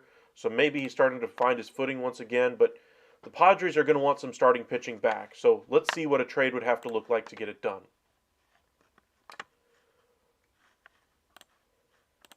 Let's go ahead and do all here and just see the value that we have. Tiedemann's their number one prospect. They've talked about Alek Manoah. That's one name that has popped up in talks between the Blue Jays and the Padres. Let's go ahead and start the conversation there. Alek Manoah goes one way. Tiedemann's up there at 33 as far as surplus value. Let's look at Juan Soto's value real quick. Soto's at 23.8. Could the Blue Jays give up Tiedemann for him? Sure, but I don't think they will. But we'll go ahead and start the conversation with Manoah. Let's go ahead and say they get another top-end prospect that's out of their system anyway in Aurelvis Martinez, kind of a shortstop, second base option that they can use, and just see where we're at so far. Right now, I think that value is fairly equal, but with as much competition as going to be in there for Soto, I think this is the building blocks for a trade here with Soto going one way, Manoah and Martinez going the other. And then you fill in with like 4 or 5 lower-level prospects, A-ball, rookie ball, DSL league prospects anyway, and just see if you can get some type of traction there if you're a Blue Jays fan. Yankees, though, I think ultimately get the deal done. I think they're that desperate to get it done, and I think they're willing to give up the prospects to get it done, whereas the Blue Jays might be a little bit more hesitant, and they have more needs than just a corner outfielder. They need a center fielder. They need a third baseman. They need a DH. They could use some bullpen help. There's a lot of ways they need to fill, or a lot of ways they could go this offseason, but they're big game hunting first, and then they'll go about the other roles. But I think because of that, it'll keep them a little bit more reserved than other teams that might go a little bit more unbridled after a guy like Juan Soto, like the New York Yankees. Cashman's job is on the line this year to me, and if they don't get to the postseason and don't win a postseason series, I think Cashman's gone. So I think that tells you where all the leverage is in discussions between the Yankees and Padres. Padres have all the leverage. It's just a matter of how much are the Yankees willing to give up to be able to bring in Juan Soto, and I think they'll ultimately do what needs to be done to bring him in. But appreciate you guys joining us tonight. We'll be live for you guys again tomorrow night. We'll post a few videos as far as some of the breaking news that happens. We'll post a Kelenic video tomorrow morning as well. If anything big happens, Ohtani signs, more rumors about Ohtani come out, Yamamoto signs, Juan Soto's traded, Mitch Garver signs, anything big that happens in free agency, trades, etc., Burns gets traded, Glasnow, etc., we will break live for you guys here at the Upside Sports Network. So make sure you turn on your alerts. Follow us over on Twitter, X, whatever they want to call themselves, at UpsideSN. And we'll see you guys again tomorrow night. Appreciate you guys. Y'all have a good one.